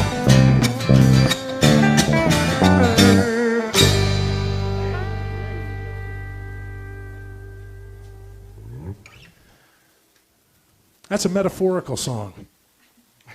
You're a smart man, aren't you, Mr. Neff? I've been at it 11 years. Doing pretty well? It's a living.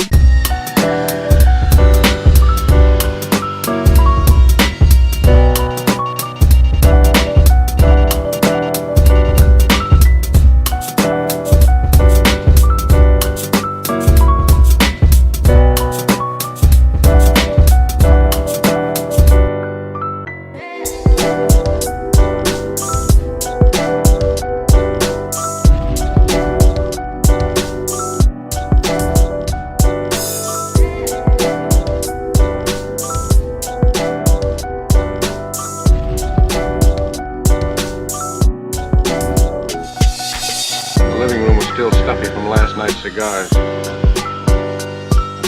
The windows were closed and the sunshine coming in through the Venetian blind showed up the dust in the air.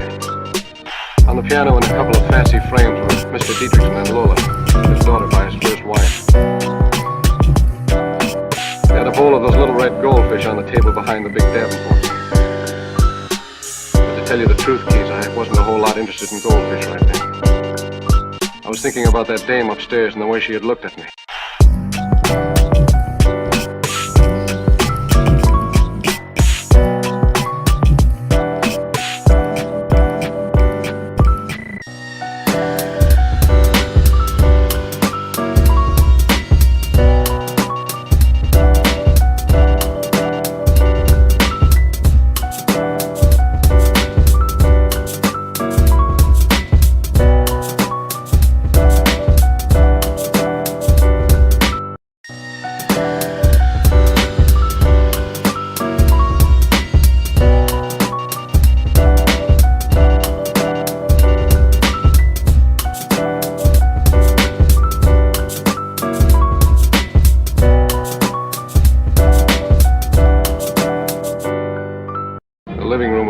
From last night's cigars.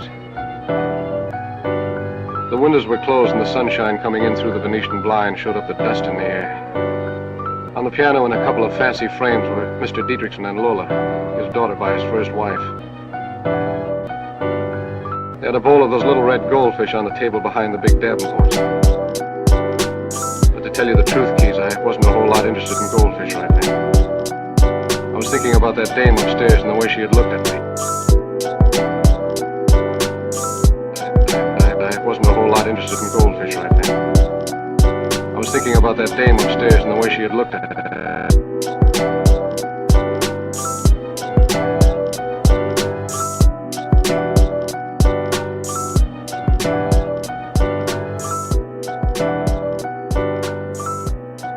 Ned, why don't you drop by tomorrow evening around 8:30? He'll be in then. Who? My husband. You were anxious to talk to him, weren't you? Yeah, I was, but I'm sort of getting over the idea, if you know what I mean.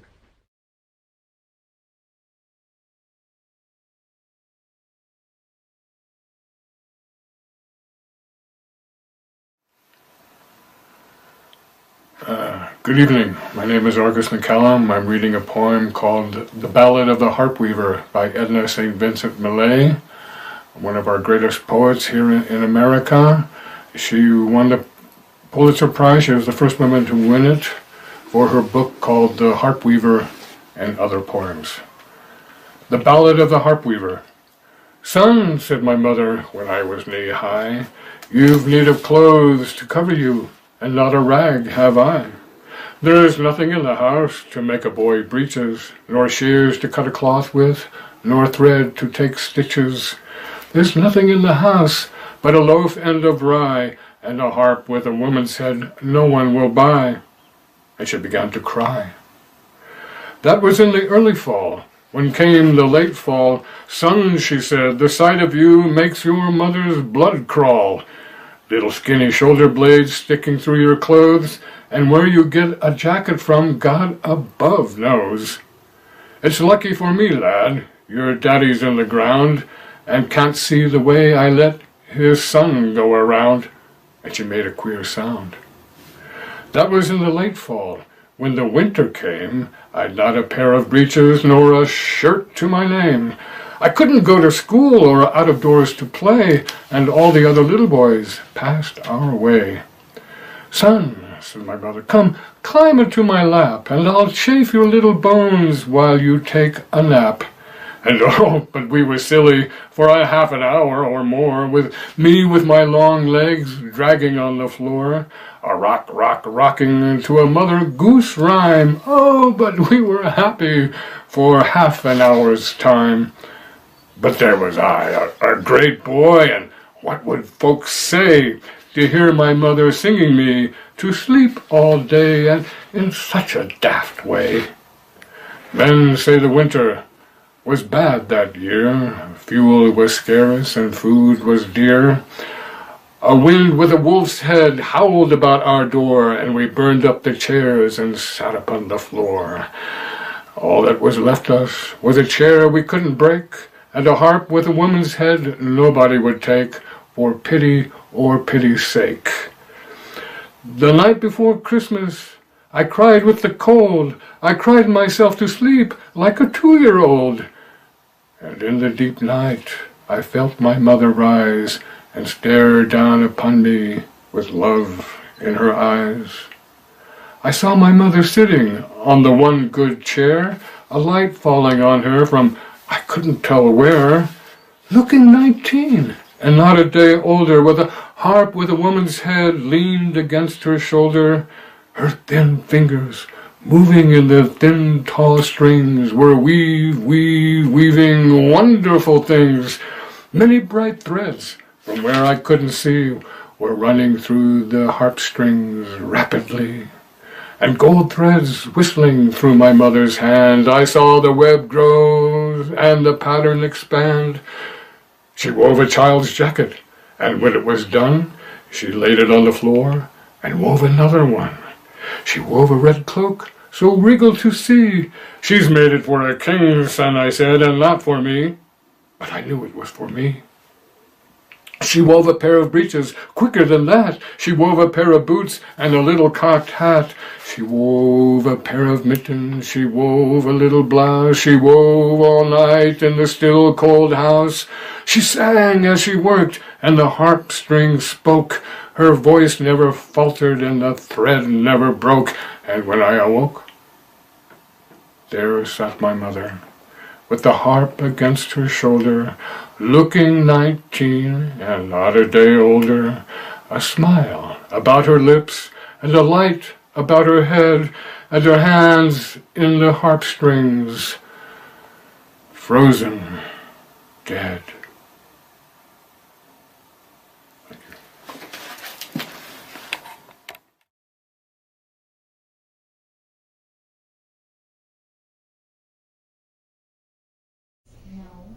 Well, you're an ableist for holding yourself back. Oh my God.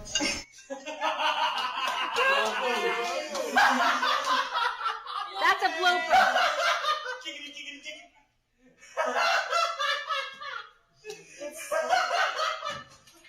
That's you wrote the perfect scene. The perfect scene.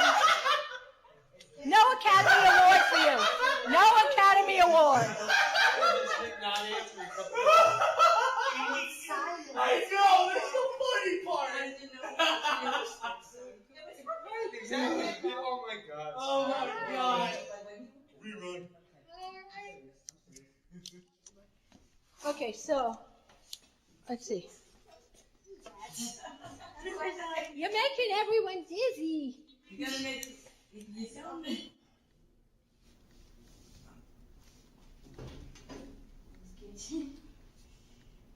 Somebody should probably come in and help me out. I meant in the actual tape. Oh, good. I meant in the actual tape. Oh, okay. You know? Sit down. Honey, come back. Where are you going? Huh? I don't know anything about that stuff. I'm Russian. He cracked up.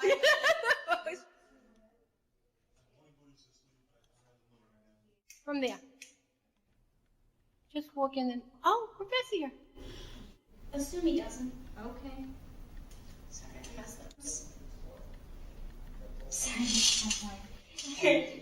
Oh, yeah, I remember now. It's way cheaper than the dorms.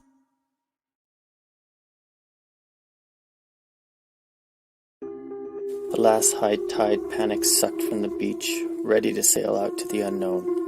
No point in staying on this island forever. Nothing here but people burning palm trees and calling it positivity. The smoke stings my lungs. Life is short, the ocean is terse. But standing on a beach with a scorching chest is not existence. There is more to life than the ocean hitting the horizon. So on this pastel night, I push a crude raft made of burnt palm trees past the surf. The nose pops up, throwing my head back as I struggle to paddle. Fright engrosses my chest as anxiety of not making it becomes real. The tide seemed right, but with a blink of an eye, all is not fine. My mind says, you will die tonight. The ocean rejects, throwing me from the raft, frantically swimming towards a chaotic surface, struggling for breath. Riptides pull me below. Pink strips, sunsets, evaporates to darkness. I've taken my last breath. Bubble words of goodbye, my love. Goodbye, my life. Goodbye, my island. This is where I die, under the tide. I close my eyes as my limbs go soft. My body descends towards the bottom of the ocean. It's okay though. I don't mind. At least I tried. In that moment of acceptance, peace falls upon me. The anxiety washes away. I open my eyes to pastel colors of an anxious free life. Gently I swim the surface of Pacific water. Waves are calm, the ocean lazy, no reason to kill me now. My hand grips a wet, ashy palm tree raft, pulling my body back up top. Life is stable now, so softly I paddle. I turn my head around, watching the island drift off towards the horizon. Flipping the vantage point, I stared at my whole life. I'm finally alive in the changing tide of my life.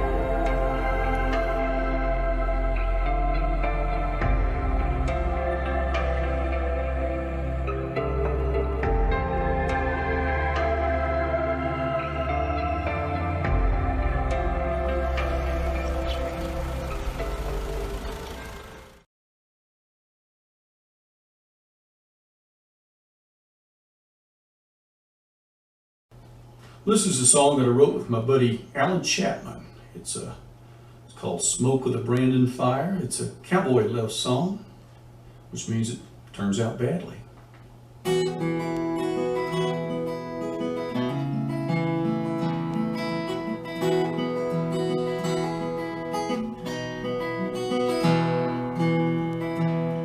I am writing you tonight, dear, from East New Mexico, where the grass is getting greener, the Frio flows. I guess you gave up on me a long time ago, while I was standing in the smoke of the Brandon fire.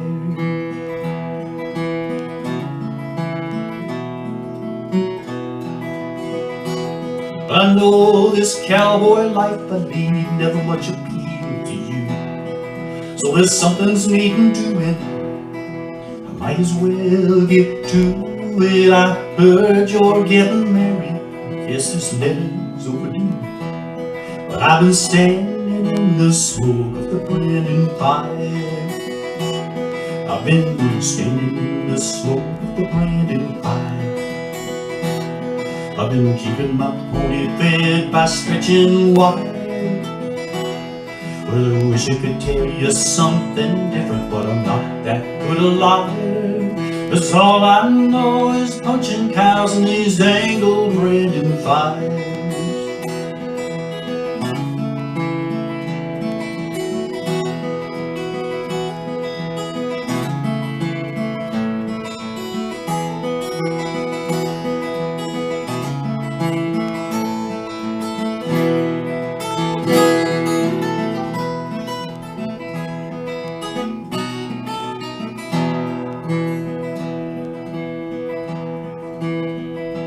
Now the nights are getting warmer. It rained just yesterday. I'm starting 3 new colts this week. The best one is the bay. I wish you and yours a good life. It's what I need to say as I'm standing in the smoke of the Brandon fire. I've been standing in the smoke of the Brandon fire. been keeping my pony fed by stretching wire. I wish I could tell you something different, but I'm not that good a liar. 'Cause all I know is punching cows in this dangled branding fire. I'm still standing in the smoke of the branding fire. I've been keeping my pony fed by stretching wire. Lord, I wish I could tell you something different, but I'm not that good a liar. 'Cause all I know is punching cows in these dangled branding fires. I am writing you tonight, dear, from East New Mexico.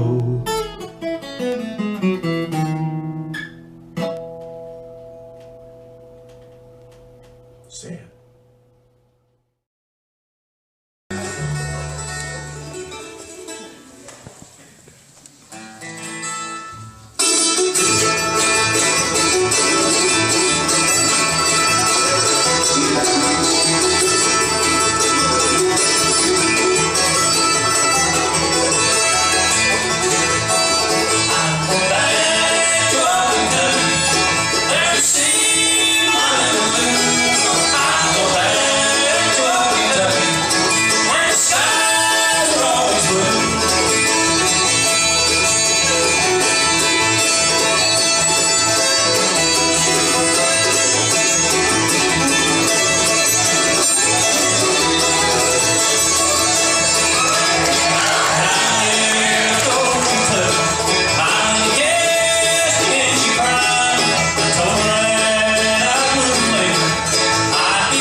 Wring your hands and wash your eyes, say a fond farewell and kiss goodbye. Come jump the fence, we're climbing to the sun.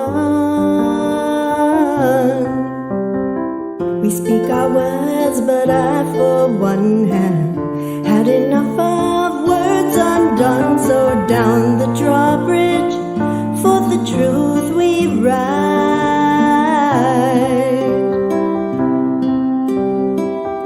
Before this holiday's over and Monday morning. What do you think Santa left by the Christmas tree? I don't know. Probably a few. Yeah. What?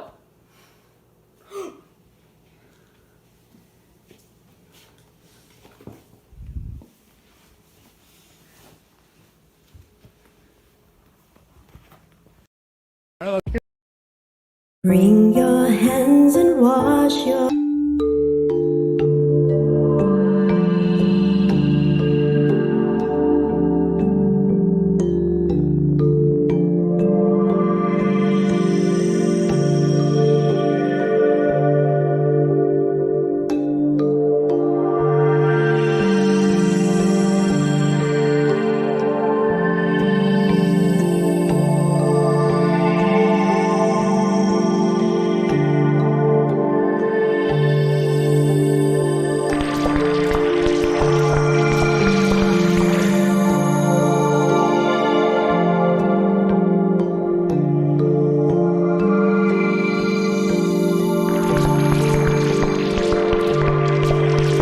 Wring your hands and wash your eyes, say a fond farewell and kiss goodbye. Come jump the fence, we're climbing to the sun.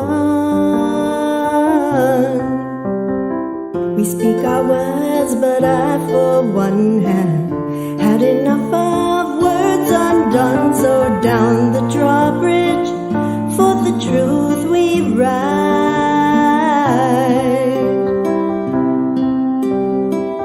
Before this holiday's over and Monday morning comes to take us from our gardens by the sea, before we change into stardust, before one body sparkles off into another happily, let us take our arrows up and go off hunting in these woods for all the things that we can't see with our own eyes.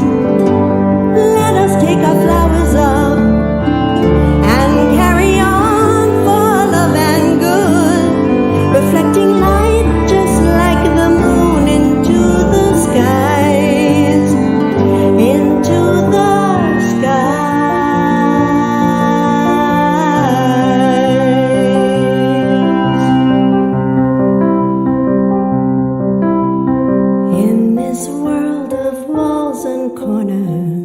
watching all the silent mourners, there's a tender hand to save the scene.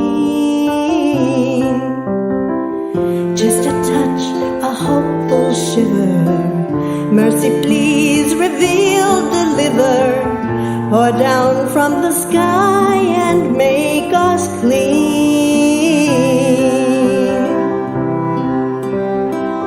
Before this holiday's over and Monday morning comes to take me from my garden by the sea, before I change into stardust, before one body sparkles off into another happily, I will take my arrows up and go off hunting in these woods for all the things that I can't see with my own eyes.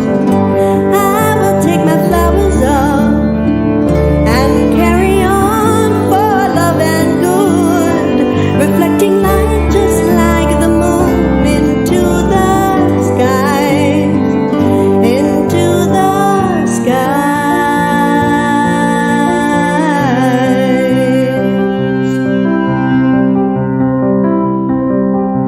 Because my eyes have had enough of feeling so dirty, wishing they had a place to hide, or blaming the dark on a spark they've yet to try.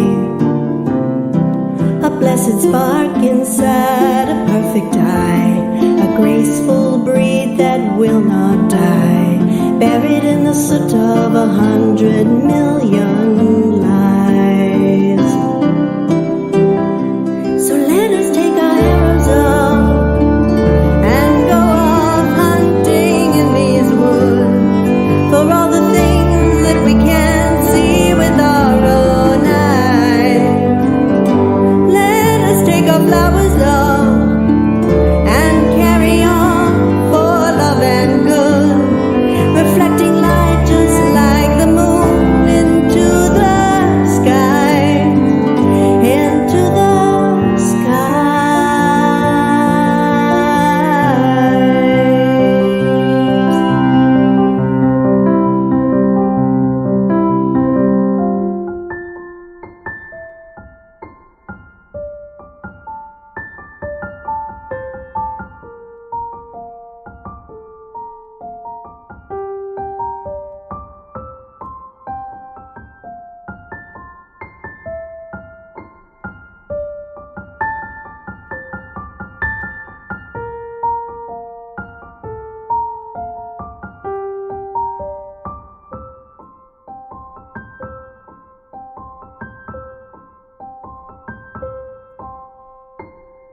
where you went over me with your razor, 'cause you didn't want anyone to see the mistake that you made. But now you're left with me, a mark on the page.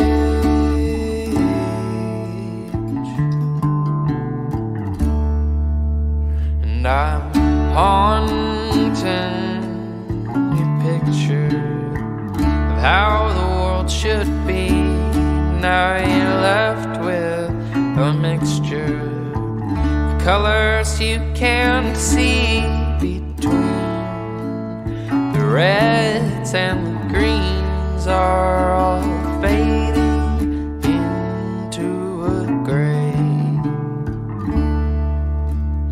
But your pride, it will fight through the black and the white, just so sure that it knows the way.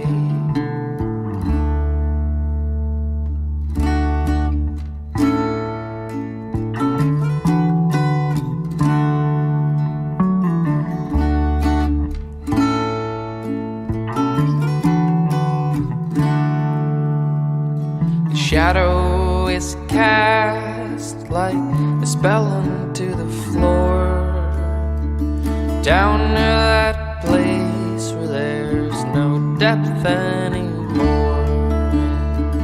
No one can tell just how tall you stand. Yeah, you gave up your stature when you came to this flat land.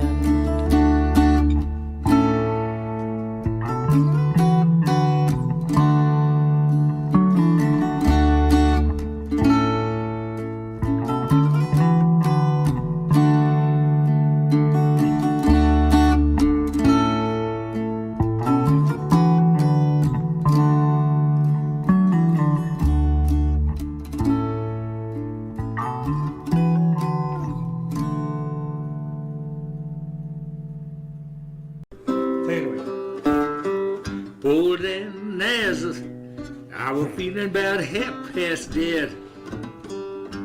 Needed a place where I could lay my head.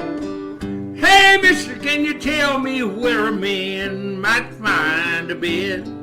All right. So I'm in the bathroom. I mean, I might as well just say I was on the toilet. I was on the toilet and somebody... Wring your hands and wash.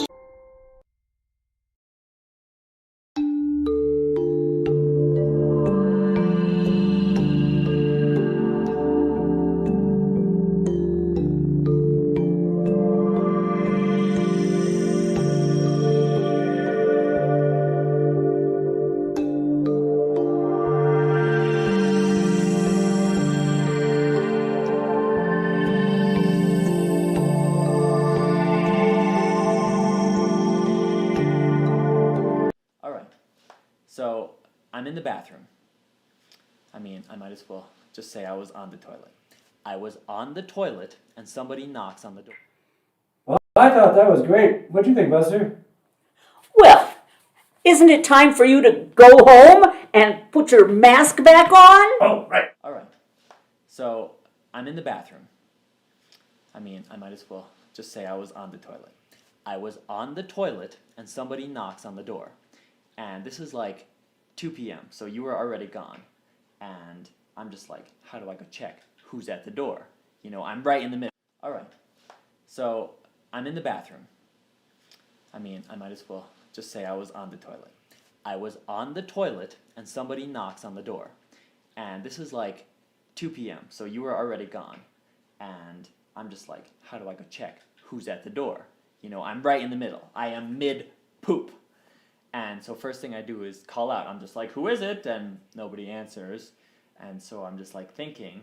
And like, yeah, usually I would get some toilet paper and stick it up on in there and just like, you know, wrap a towel around me or put on my pants carefully and go see who it is. But you know, we're out of toilet paper. And I've been doing great with taking my short showers, But, even a short shower would take too long because there's somebody at the door. And then there's a second knock. And so I rack my brain, and I'm just like, I know we have paper towels under the sink in the kitchen. And I'm just like, don't think, just go. So I go, like a fucking pantsless ninja, and I go and I check under the sink, and guess what? We're out of paper towels. And then there's a third knock on the door, and, 3 knocks, somebody can assume nobody's home. So I just go to the door, no pants, and I open the door just a little bit so I can hide my lower half behind it, and guess who's at the door? It's your girlfriend! And what does she want? She wants to borrow some toilet paper. Because last week you told her we had some she could borrow. And so she just lets herself in, as usual, even though I tell her we don't have any, and she walks right past me, thankfully not noticing anything, and she walks right into your bathroom looking for toilet paper, which she isn't going to find because you told me this morning that you were out.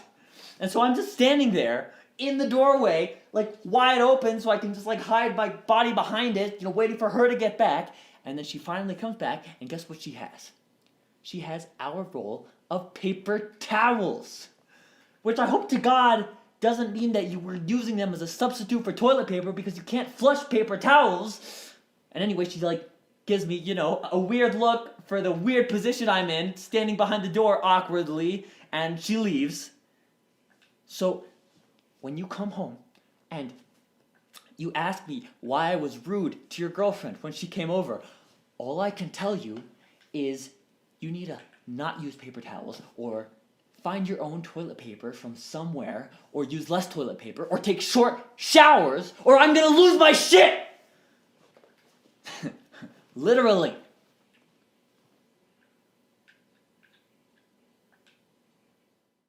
Take it away.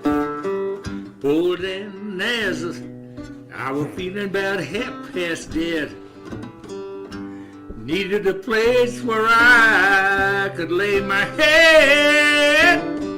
Hey, mister, can you tell me where a man might find a bed? Just grinned and shook his head, knows all he said. Take a load off and ain't gotta take a load for free. Take a load off and ain't put the load right on me. Right on me. Right on me. Right on. Lord, now I picked up my bag. Lord, I went looking for a place to hide. When I saw Miss Carmen and the devil walking side by side. Hey, come on, let's go downtown. She said, man, I gotta go, but my friend can stick around. Take a load off, Letty. Take a load for free. Take a load off, Annie. Put the load right on me. Right on me.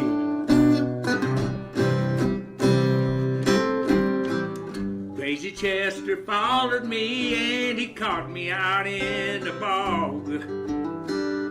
Said, man, I would do you right if you would take Jack, my dog. Said, wait a minute, Chester, I'm a peaceful man. Said, that's okay, boy. You just feed him whenever you can. Take a load off, Annie. Take you a load for free. Take a load off, Annie. Put the load right on me. Put the load right on me.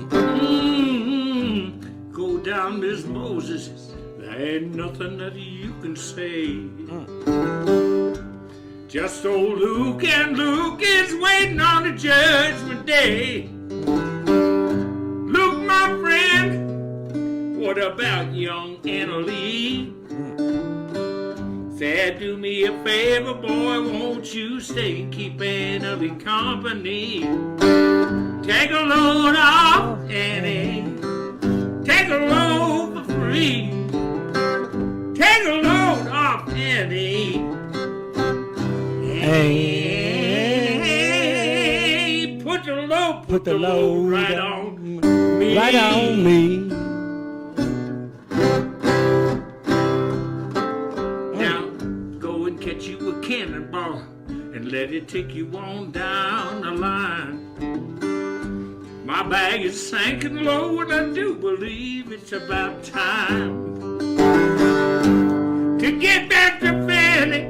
She's the only one who sent me here with her regards for everyone. Take a load off Fanny. Take a load for free. Take a load off Fanny.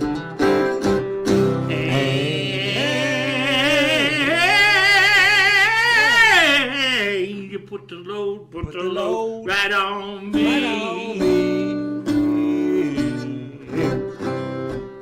Yeah, Annie's had a hard time. Yeah, she was working that Crawdaddy Fest up there in Madrid. That went by and she hadn't had any work for a while. I caught her panhandling just the other day down on St. Francis, Cerrillos, and I said, Annie, how you doing there? She said, I've had better days. So if you can't take a load off Annie, take a load for free. Take a load off Annie.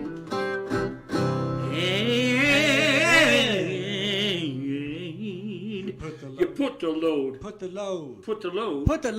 right on me. Right on me.